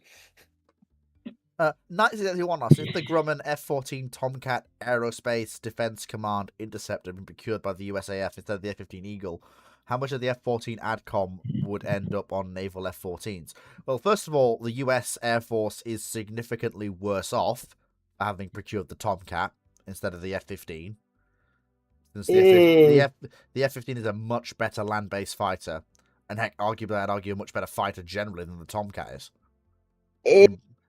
The only thing the Tomcat has going for it over the F-15 is that fucking $1 million missile. In basically every other respect, the F-15 is better. And that's why, when the Air Force is talking about procuring an interceptor,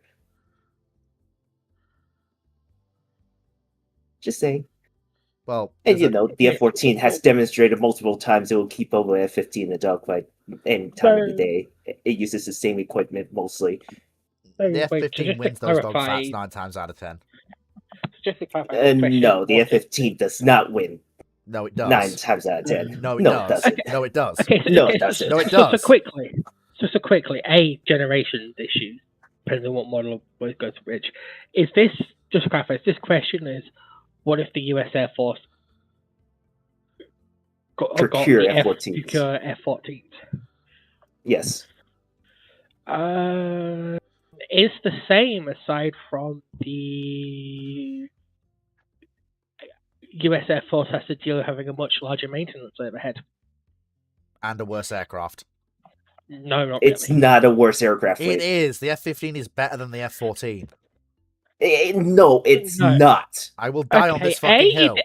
Then you will. And I will fight you on the other hill. No. It's technically the F-14's better at higher altitudes. The F-15's better at lower altitudes because of how the wings are optimized. However, you are looking at such minute top-from details that it's functioning the same fucking performance. I'm sorry, which one has the better kill count? Because the MiG-25 you're intercepting doesn't give a shit if you're in an F-14 or an F-15. I'm sorry, Because which it's one still has the better kill faster than count? you. Which one has the better kill count? I'm sorry, which one has the better kill count? That's not really applicable That's here. not how that works. Which one is the one that has... Which one has a larger airframe count? The F-15. Or by that logic, which one shot down the most advanced aircraft? Because the majority of the F-15's kills are against third generation and second generation aircraft.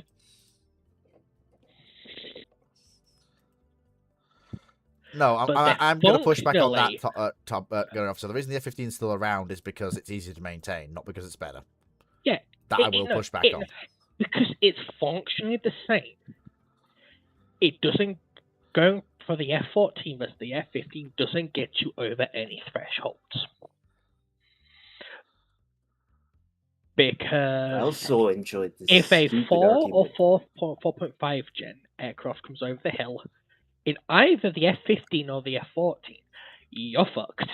No, if an F-35 picks a fight with you, or an F-22 picks a fight with you, you're fucked. F-15 versus However, like however, if you pick up, say if the F-14 and the F-15 pick a fight with a MiG-17 or a 15 or a 21, then it doesn't. The minute differences between the aircraft don't fucking matter. MiG-15 versus F-15 versus Typhoon or Su-27 or MiG-29 or any of the other 4th or 4.5 gens is an even fight. Always has been. Yeah, the newer model of Which F-15s. version of the F-15 you're talking about here?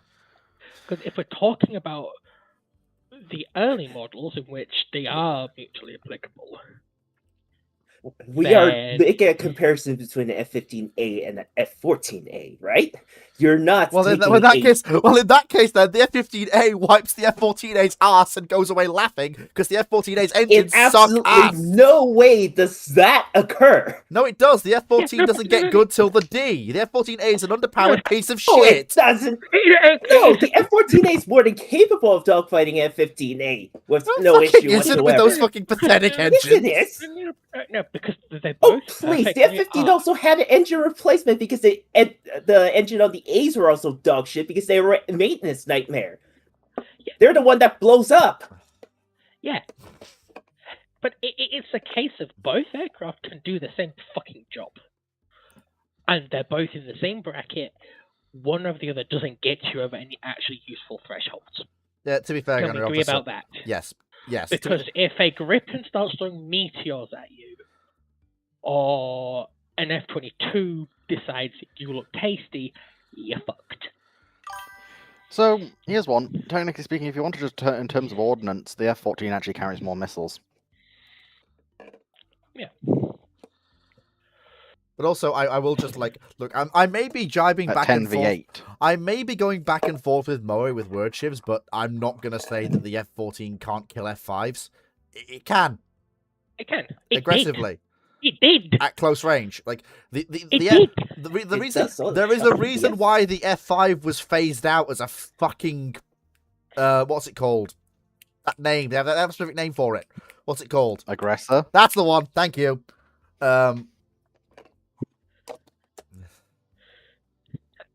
There's a reason Iran doesn't have a lot of F5 left. Yes. Anyway, moving on. But so can I just finish off? Yes, of course. The only functional difference is maintenance costs. One of them doesn't make it. No, the F-15 is a maintenance, absolute maintenance whore compared to the rest of the aircraft of that period. It's just not the early F-14. Again, one of them makes to its be fair, maintainers a have lot of the- migraines. One of them makes its A lot of maintainers the want to kill maintenance themselves. issue, a lot of the maintenance issue the F-14 suffers is clearly based on the fact that it's on a carrier and Yeah. part supply is limited on a carrier. Yeah. If you're in a land base, maintenance issues much better for the F-14. What I'm finding is that the early versions of the F-15 had a 27% readiness on average. On the carriers for the early F-14, the F-14 had a readiness rate of 12%. Ooh, fuck me. I knew it was bad, but I didn't know it was that fucking bad. Jesus. Yeah, because because on a carrier you have to saltwater. wait for parts to come. Yeah, and saltwater, and Ah. variable geometry aircraft and saltwater. Fuck. Yes. Fuck. And Fuck. I did not Fuck. argue with you. Even on land, F-14 will have more maintenance issues than an I will F-15. point out. I will point Yeah. out, Moe. No, no. I'm just gonna very. Can I? Okay, very quickly.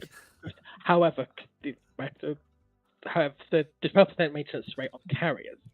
However, those same squadrons, when landed during testing, able to reliably achieve a readiness rate of 25%. Meaning there's not much in it. Yeah, when it I comes to will readiness point out, rate. despite the fact that me and Moe have been going backward and forward with the fucking F-14 and F-15 shaped word shivs, we are basically arguing spit and polish over fucking details here. Like that's It that's is, like that. because both planes are perfectly adequate doing like- the job. Yeah, the one thing we'll agree with is that anything is an F-14 and F-14 this period, if they're actually flying and are not having maintenance issues, gets fucking killed by them aggressively with extreme Unless you're a prejudice. Eurofighter or a Tornado. No, when they're introduced and they're not having maintenance issues. 70s. Yeah. Hence, really, if it's later 70s, only the Tornadoes. Even then, it's still just it's a bit iffy. And that's because Tornadoes in Red vs. Blue exercises had a habit of going lancing with Yes. fighters. Yes. So, typically, this is the long question. That'll actually be a fairly short answer. Typical Gunnery Officer asks, do you think having an inline-engined aircraft in World War II would be a bad idea and would impede the pilot and ground crew's ability to land and maintain the aircraft and the carrier respectively? Do you think radial-engine aircraft are much more durable and more of a fit for carrier aircraft? Considering the double-digit number of inline-engine aircraft that served on Royal, as in overall, combined that was spread among Royal Navy, American Navy, and Japanese Navy carriers during the Second World War, I would say no. That would be my Inline answer. aircraft on a U.S. Navy? I had to include all three. Actually, otherwise inline aircraft for the Japanese Navy? yeah, the fucking D4Y2. Sorry, the D4Y. The Susui. Why does That's everyone not forget the inline. Susui? Yeah, it is. Look it up. Of a per specification. I don't remember it being an Had inline. a Aichi Atsula AE1P 32 V12 inverted liquid cooled piston engine in a V12 block. Yeah, the D4Y had an inline engine when it first came in. They had a later model with the radial, the D4Y. I think it was the D4Y 3 and onwards. But the D4Y 1 and 2 had the inline. I've always remembered this as a radio, so. On the other hand, my point still stands. The U.S. Navy with radios, they would shoot someone. But the British definitely did have radials. Fucking the Battle, the Fulmar. But the Battle wasn't the carrier aircraft. The Fulmar, the Fulmar, the Sea Hurricane. Swordfish wasn't inline. The Skew wasn't. No, Sorry, I thought you were listing radials. no, I was listening There's inlines. a radial version of the Fulmar as well. People forget about that one. But the point I'm making is inline aircraft could and did fly off aircraft carriers with little impact in terms of maintenance, reliability, or combat effectiveness, or landing characteristics. Understandably, there will be more issues landing Barracuda! inline simply because it's a long nose. However, that can still be an issue depending on how a radio aircraft is designed. Also, again, There's a reason why the Grumman aircrafts are so loved by pilots because it has a really short nose. Yeah, again, I'm going to say it But again. that's not down to Barracuda! the radio issue. Foxo, I'm going to summon Barracuda in attack mode. Yes, Barracuda. Unfortunately, Torrential Fires. Tribute activates and blows it up. No. Fires, hurricanes. I wouldn't say Sea radial Hornet. is more durable and fit for a carrier. That's all mostly down to preference. And objectively Like- better. From what I'm looking at, the reason why the Japanese even go back from the engine used in the D4Y2 back to radials because this is what we produce a lot of and we know how to work. Yeah, Japanese is stuck with radio because most of their engines were radials. It's what they had experience with. But not Yeah. because it was a bad engine. They don't have too much inline tech. It's my point there though, Fleet, of the reason they went with radial is it's what they were good with. Well, yeah, but the fact is The the US aircraft was usable and effective with the inline. The fact that they switched to radial had nothing. Yeah, but it's also to do- German. That doesn't Yeah, make a and- fucking difference. It's more it does when my point is the Japanese had basically no experience with inline for planes. Okay, Yeah. that's fine. That doesn't fucking Okay. underwrite my point. The point I was making was that the reason the shift happened had nothing to do with the radial engine's effectiveness, nor its operations on the carrier, nor its ability to land on the carrier. Yeah, because objectively, an inline is better than a radial. Dragon is Oh, absolutely there we right. go. He's absolutely right. The Japanese reasoning was probably right, but it doesn't really change the point I was making. No, apparently the inline had reliability issues. You had to go and on the find something to carriers. prove me wrong, didn't you? I mean, to be fair, there's definitely a lot of institutional struggle because there has been a lot of arguments saying you should just from Japanese engineers saying you should have started with radials to begin with. But hey, it is what it is. That's on the Japanese side in terms of engine limitations. In terms of the U.S., the Navy is just basically, look, we prefer air-cooled engines over liquid-cooled engines. That's it. Simple as that. Yeah, which Yeah. is an objective mistake because inlines are the better engine design, but institutional inertia will do that to you. And to be fair, on carriers, I can kind of understand why it removes one moving component and thing you have to deal with. And I mean, to be fair, if you think about it, that is basically how it goes. The carrier force that had radios because institutionally they use radios. Yeah. The Royal Navy is special because they're institutionally moving away from radios in the 30s already. Because the inline's objectively a better engine for all conditions than the radial. Especially once you get to higher power outputs, because you're much better fine control of temperature.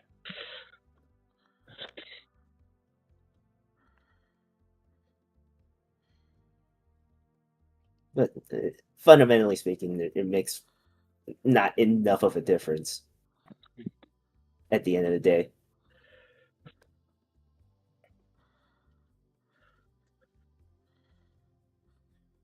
Well, I think we're free to move on now. Yeah. Right, just to talk about going off the point you just made. A radial doesn't take less space than an inline engine. It's just, if it's purely air cooled, it takes up less space in the Z dimension. They're bigger in X and Y. So if you're going fast, they become a negative because you're going to increase surface area. Aerodynamically speaking, radial has a much more difficult time maintaining a cleaner aerodynamics than a liquid cool engine. Yeah. And you also run into issues with air density much quicker. Because the density of air passing through the engine dictates its cooling rate, which means you'll lose engine power at higher altitudes a lot quicker.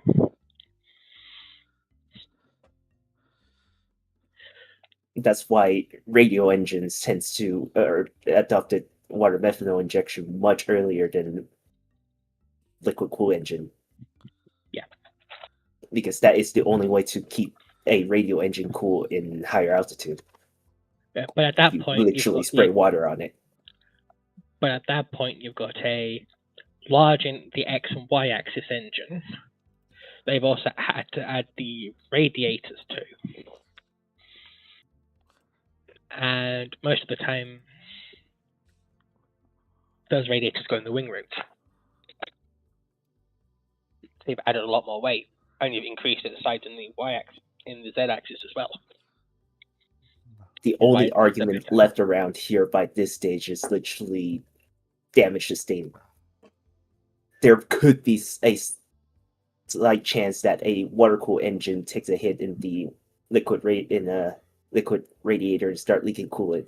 Then obviously that's a mission kill. While air-cooled engine is not going to really care about that.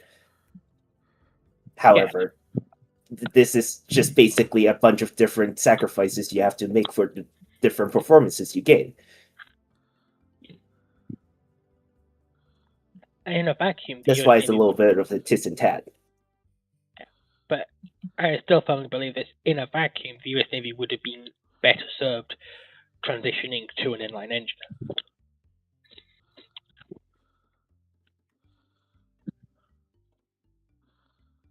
That just mostly comes down to American aviation having issues with inline engines. Because they also have a longer flight hours, especially when exposed to salt water. Because the engine has less exposure to salt water, which means it suffers less from salt corrosion. Yeah. Yeah, next question, please. Next question is 1971. If the Grumman F-14 Tomcat was procured by the USAF and the USN, would the USN have retired theirs in 2006? Yes, absolutely. Yes. And the USAF Tomcats would have gone even earlier than that. Given that no, it's even better. There's a justification to replace the entire fleet with F-22s. Well, you can't replace. There's no such thing as a carrier-based F-22. It's just not a thing. Well, no, I was saying Air Force. You said Air Force. I was replying to that point. No, I said the Navy would have still. Oh yeah.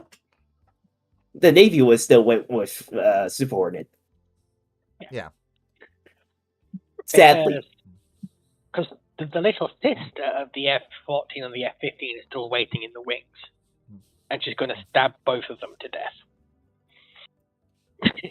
The F-14 especially. You can't compete with a flying computer. Yes. That you can't. But besides, I'm sure if they needed it, and say F-16 gets magic out of existence because F-15 doesn't go anywhere, and those two are heavily related, then you might even see a navalized or a naval from the start joint program for the F-22. The only way for the Tomcat to not be retired globally is if someone else adopted the F-14. Iran. That is in Iran, obviously. Now, okay, I've got to do a correction. The Phoenix wasn't outdated by the 2000s.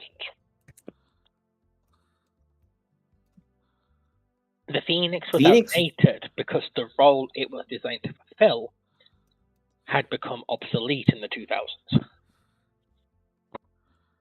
Because the US... Fundamentally speaking, Phoenix is still the farthest shooting missile in the 2000s. Yeah. The AMRAAM doesn't overtake the Phoenix range until the D model comes around. That's late 2000s, early 10s. Yeah, and they also did a project to upgrade the Phoenix with the same upgrades. And yeah, obviously the other issue is most of the Phoenix we're talking about are 1980s products. So, you know, if they decide update or hell make a new missile in the same category range, then it's going to be a completely different beast, and probably something the US sorely needs right now. Well, kind of. They have it now. It's called the Standard 6, but you know. Channel Lord Chandel asks, after the Spanish Civil War, Franco reinstates the monarchy under the figure of the Count of Barcelona, who wouldn't become the Count of Barcelona until the late 80s. Basically Juan III of the House of Alfonso, House of Bourbon and Battenberg. Under the condition, he is to be premier until proper elections can be held, which is fine.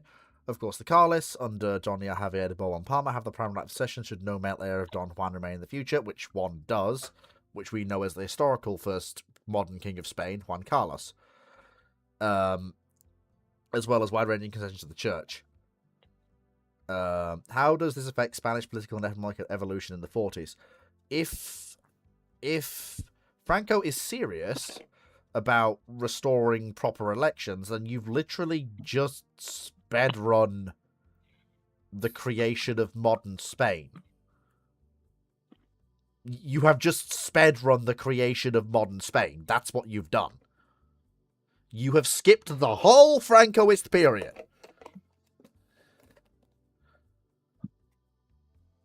And honestly, all that does is Spain is an integrated part of the European system.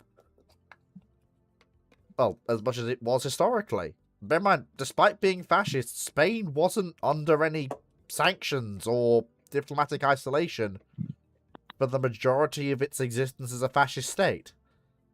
British families went on holiday in Spain during the bloody 60s and 70s, for God's sake. And that was a normal thing. Well, post-war it was Everybody overlooks the flown fascist state that existed in the Cold War era. But the point I'm making, well, the two. There's also bloody Portugal sat over there. Sure.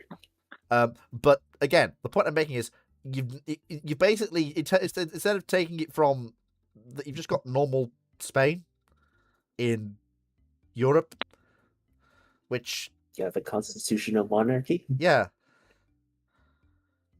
Yes, I'm aware. Chandel or Chandel. However, Don Juan III had claimed the title of Duke of Barcelona, but did not officially get it until after Juan Carlos became king.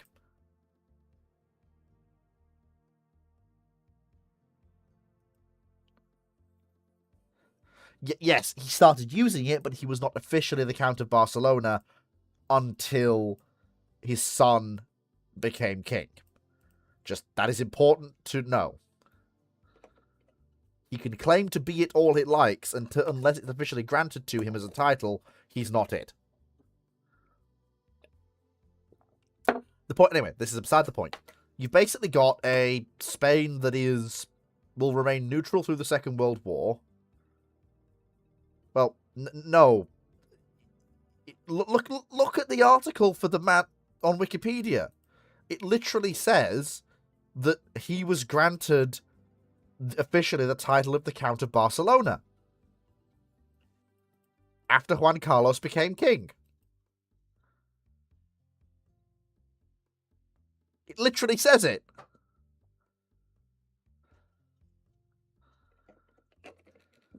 Anyway, this doesn't really matter.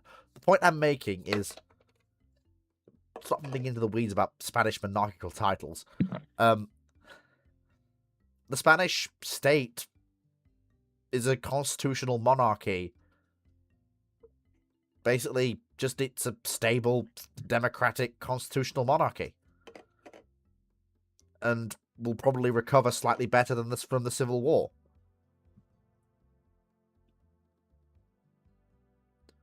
Given that it's a constitutional monarchy with a democratic government, and given what we know of other states in the period, the Spanish may dogpile the Axis in late 44-45 when it's quite clear they're going to fucking lose. Like a lot of other nations did. Like Turkey did. Or it becomes incredibly unstable. I doubt it. Because, as bad as it is to say, one of the things Franco did do was, over the course of his reign, was a very heavy purge of militant and extremist groups within Spain and the separatist movements in a way that only an authoritarian government can do through the use of his equivalent of the secret police. If he does this before the 50s, while still liberalised holding off elections, then it's like, okay, I have unfucked. But basically, Franco goes, okay, we're holding off elections. Let me just quickly deal with this shit. And then he comes back in the 50s. Okay, I've dealt with this shit. You can have your elections now. Yeah, but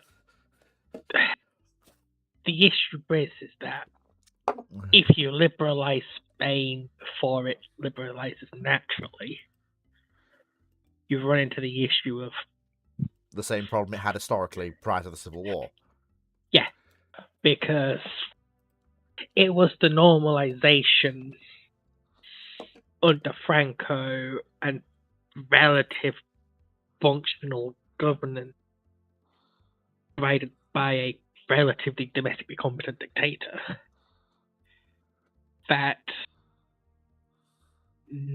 flattened and normalised the internal situation.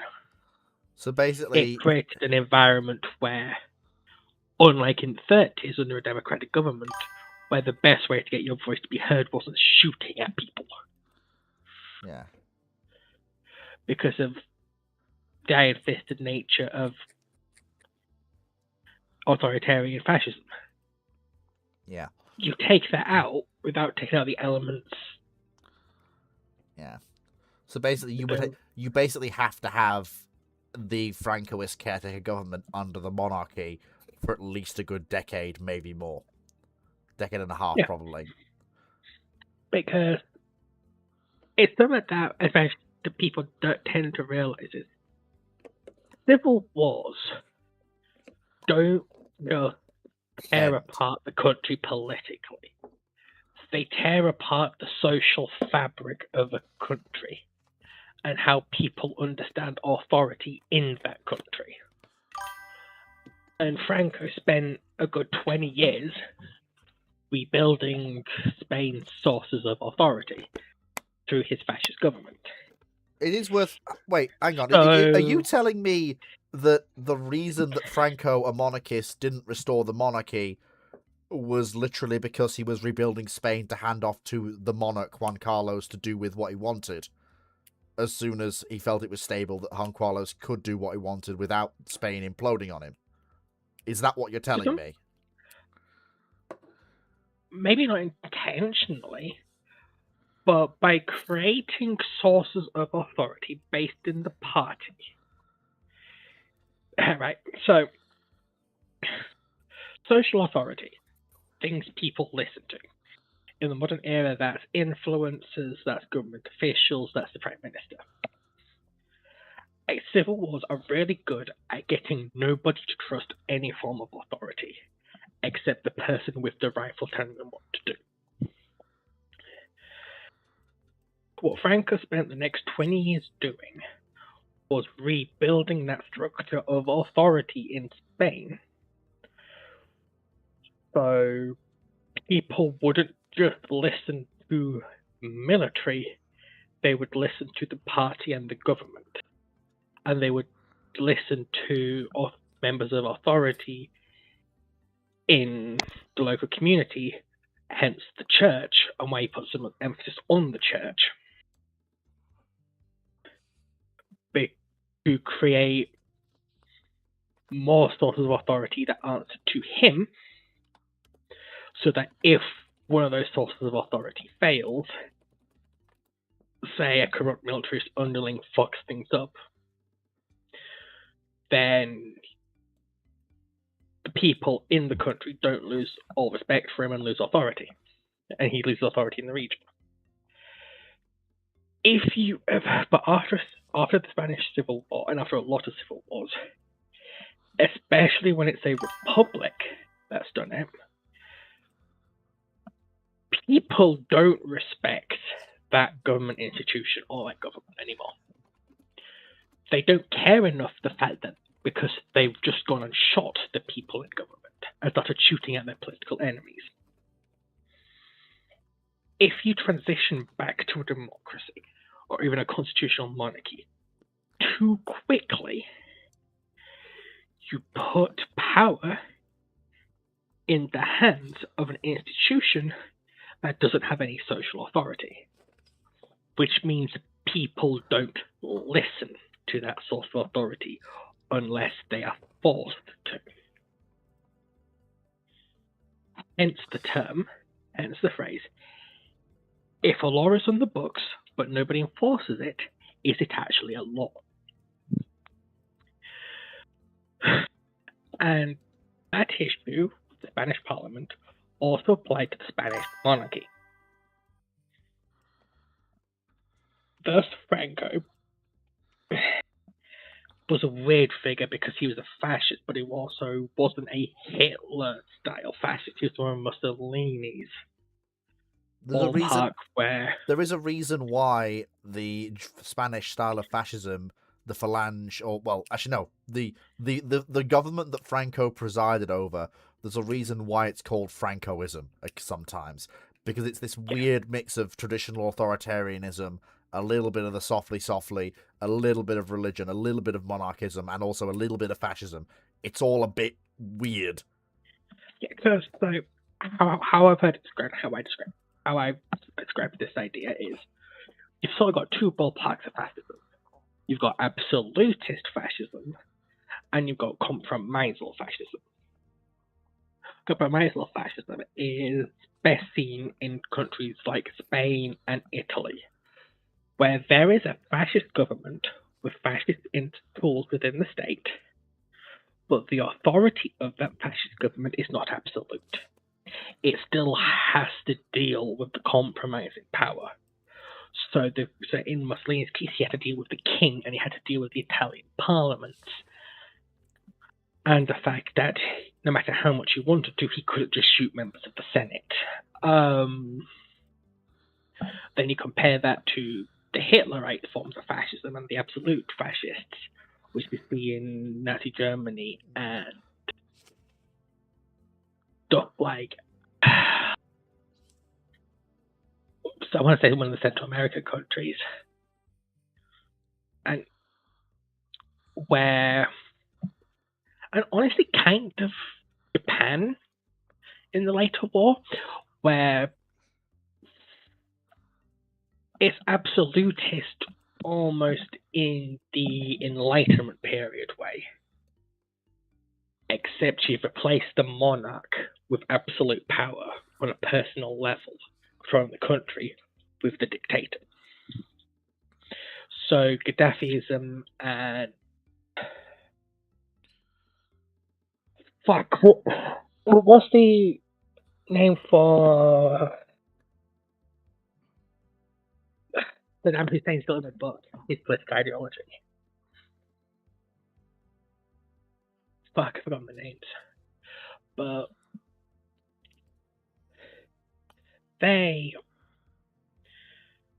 all the power in the nation was no compromise given to the dictator. Kind of like how Enlightenment France, with absolutism, all the power was in the king. I think so, like King Louis XIX and the Sun King. And kind of like the Russian Tsars as well. Hence why some people call the Tsar the proto-fascist. But neither here nor there.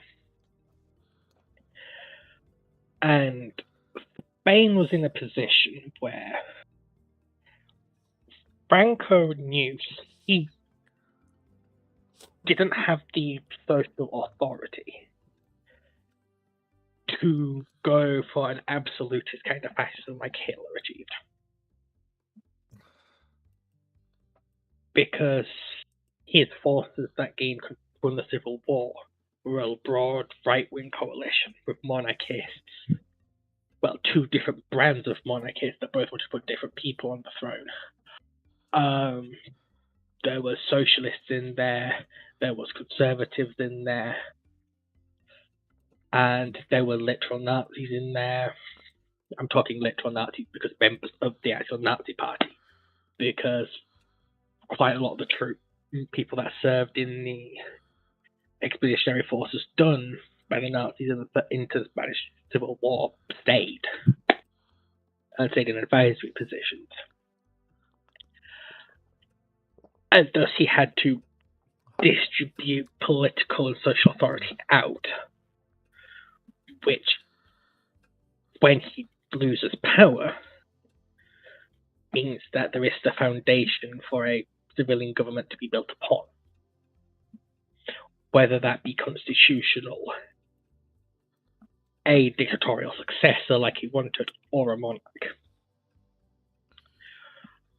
However, if you put the monarch in too early, say in the 40s or early 50s, that social foundation is not there. Those institutions are not there. The social trust and authority isn't there, which leads to a breakdown of trust in the state and a normalization of political violence. Which, would you look at that, you've got the situation for the Spanish Civil War again. Because the Spanish Civil War was fundamentally caused by a breakdown of trust of people in the Spanish government. And that they had a better chance of getting hurt by shooting at the government than not shooting at the government. Note to self, do not let Foxo shoot at the government. But seriously, Foxo, Foxo, I didn't know you knew that much about the Spanish Civil War. I'm genuinely impressed. We'll have to have a discussion about the Spanish. Like, we'll have to have, like, especially in this new setup we're doing, like, we'll have to have, like, a sit-down, like, podcast about the path from the loss of the Spanish-American War through the Civil War to, you know, the rise of modern Spain at some point. Yeah, because, I mean, I don't know much about the actual specifics of people involved, but as a study of why people... Yeah, like, the social psychology of why do people actually resort to civil war. Yeah, and it's also like Spain is a test case in all of the eras. You've got the strife that followed the loss of the Spanish-American War. You've got the troubles that you've then got the stabilization up to and during the First World War when Spain made bank off that conflict. You've then got them riding high into the Rift War, the catastrophic failure that followed the Rift War, the peaceful revolution that led, well, not peaceful, you know what I mean? Didn't lead to a civil war that led to the rise of the Spanish Republic, then the Civil War, and then the Francoist era. Spain is a test case for basically every form of revolution and recovery you can imagine. It's one of those cases of Spain is a really interesting test cases because it suffers from a continual line of incompetent governance. And usually they kept being bailed out until they weren't. Yeah, or it's the fact that by necessity, governments after civil wars, even if they're not morally good, tend to be competent. Because to be in power after the Civil War, they have to have been competent to survive it. Spain somehow dodges that.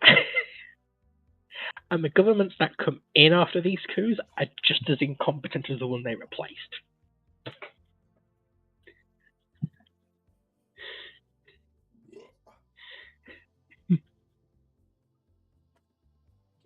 But it's also, yeah, just don't bring up modern America when talk about social studies. It's, yeah.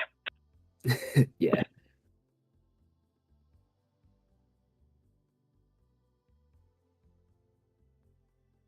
So, next.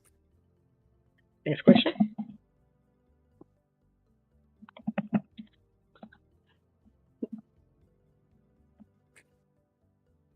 Wait. Yeah, he always does this.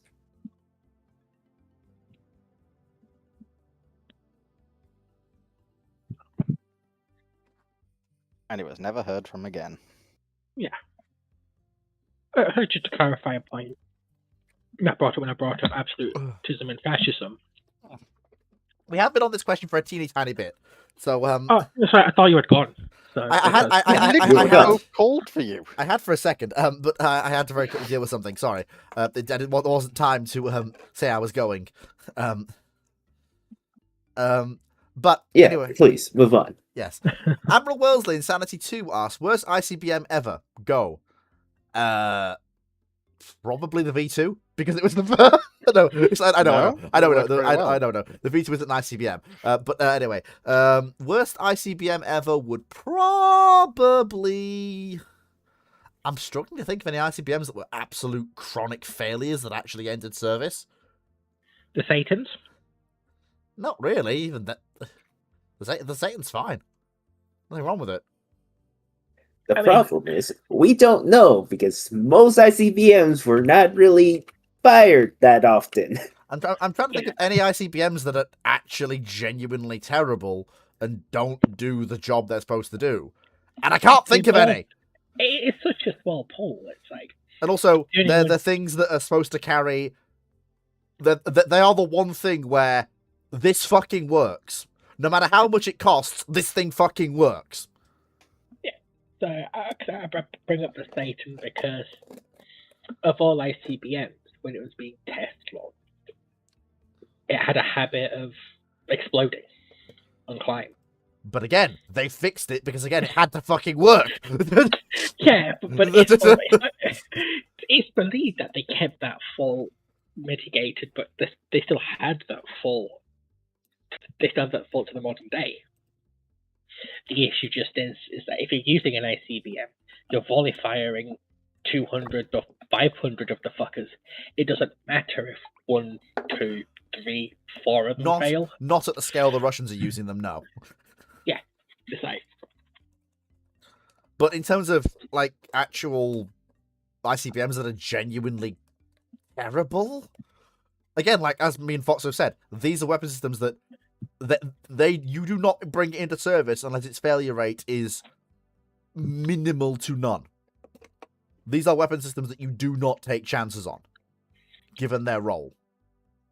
And it's also a case of these are large-scale volley fire weapons. The criteria for them being successful is a 90% successful launch rate. Well, or in the case of the Minuteman III, a 23% successful launch rate. Because the Minutemans have always, because ever since the arrival of things like B2 and the expansion of the US SSBN fleet, the US has wisely retained its triad, but the land-based silos have always been since about the 1970s. The 1970s, the land-based silos have always been the long-arm stepchild of the US triad. They're there to absorb. They're there to absorb salvos from the USSR or the Russians or the Chinese, because they can't afford to not shoot at them with their weapons. And to be fair to the US, they don't just treat them like, and let them rot. They do and are investing in, re-equipping them. But the US silo-based deterrent has been the long-arm stepchild of the US triad since about the 1980s. And it's also the fact that their second fire weapons, that them being a flip by, if it's credible enough as a missile that your opponent believes is capable of a large-scale MIRV attack in the modern era, then even if it has a 50% failure rate, it is a successful missile. Well, see, Bone Mill Boy, they can't be red-headed. They've got to be long-armed. How else are they supposed to hit that gentleman over there in China from the Midwestern US? They've got to be long-armed. The Frenchman with the long arms. And people forget. So, there's the silo fields in America. People joke about how they still use floppy disks. Because they do. But they have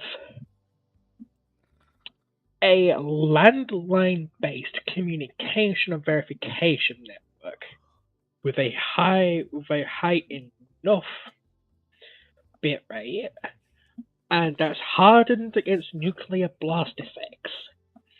Communications array, the size of Western Europe, supporting them. With specially built computers in those silos that can see through the effects of electromagnetic disturbance in the atmosphere. People bitching about floppy disk is like people bitching about Air Force still using Morse code.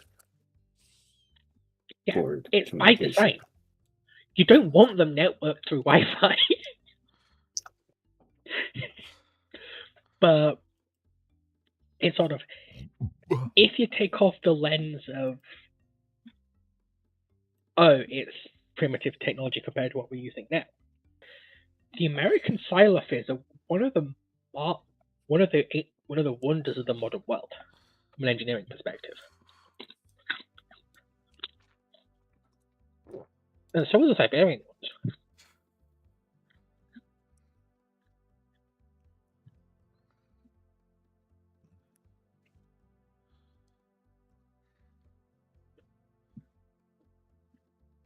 But yeah.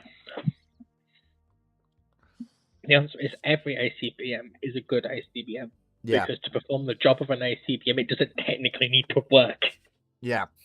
Technically. It just has to be shown to work at least once or twice. Because then you have to assume it does.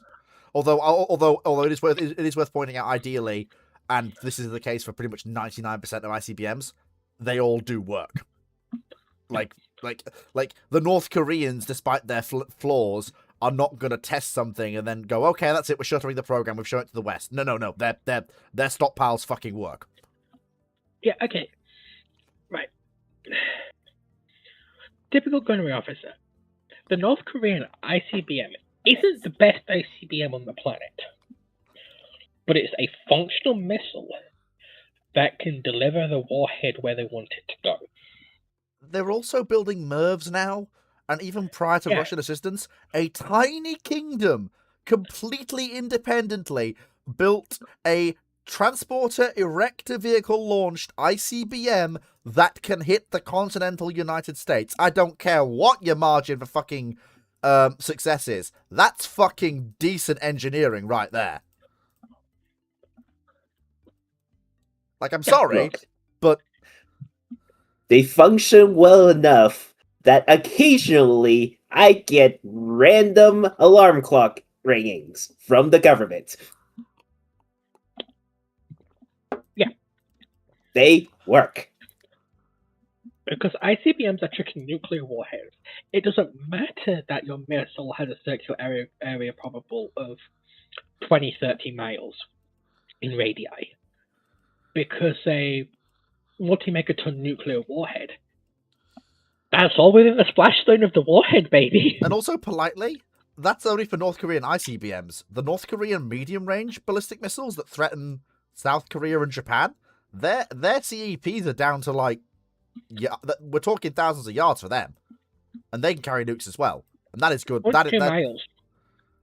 Which for a medium-range ballistic missile developed without modern technology, completely from the ground up, that's fucking decent.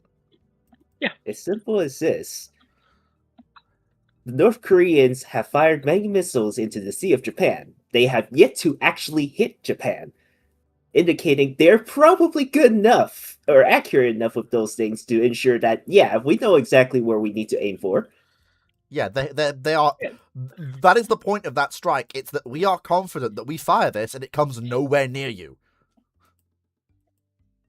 Yeah, because the important thing is to remember is that they didn't fire it and it land west of Japan.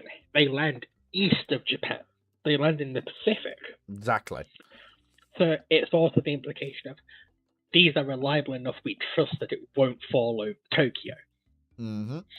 And we can't just hit you. We can hit past you. Yeah.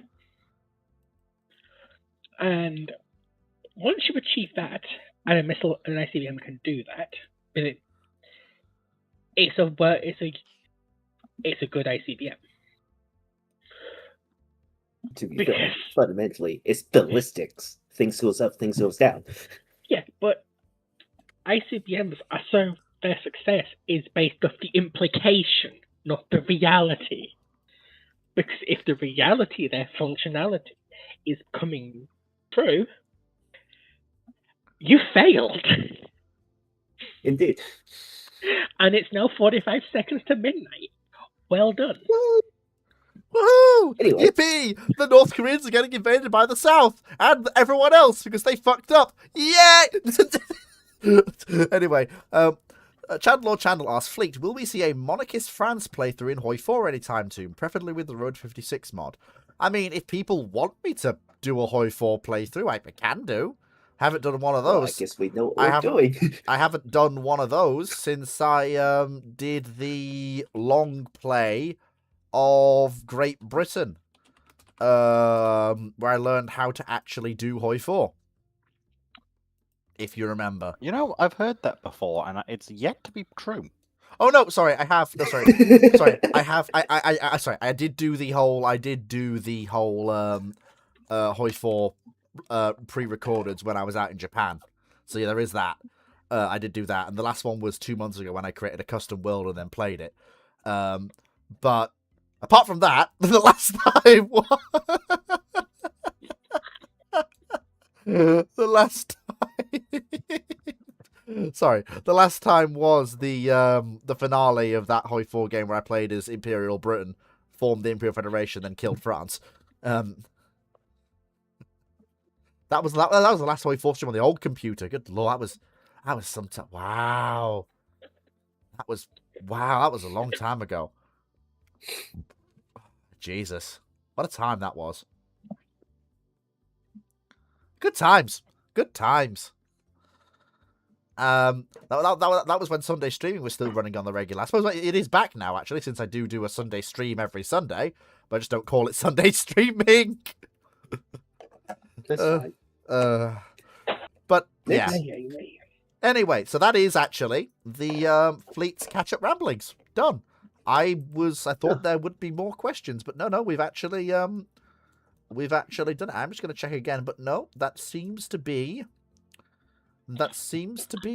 everything. Yeah, that is everything. Nice. So, I am going to give myself the Hoi 4 equivalent of a cigar burn in a minute, because a certain mod just updated on the workshop, and therefore I need to poke it with a stick. Yeah. Yes, Moe, I think you figured out which one. Payment lane, No, do you I wanna haven't go? actually No, looked. no, that hasn't updated. It's But- probably with black ice or something. No. But thank you everyone for joining us. Thank you to my host panel. Equestria updated. Nope. I am very glad to have you all here. I literally couldn't do this without you. Foxo, Dragon, and Moe fill in a lot of the gaps that I just frankly do not have. I mean, we couldn't have done the whole Spanish question justice without Fox. I mean, she's fucking brilliant. But yeah, and thank you to the audience, without whom Ramblings would not be what it is. So for those of you who enjoy the YouTube content, tune in on Monday for Ramblings. And of course, there will be videos coming out from the gameplay that I do. I'm also thinking of starting to do some shorts, little tidbits of historical information. So we'll have to see how that goes. But look out for those at some point. Look, I hate it as much as you, but it fucking grows the channel, all right? Dr. Clark's having to do them as well. I know. Yeah. Thank you everyone for coming. Take care, and I will catch you all next time.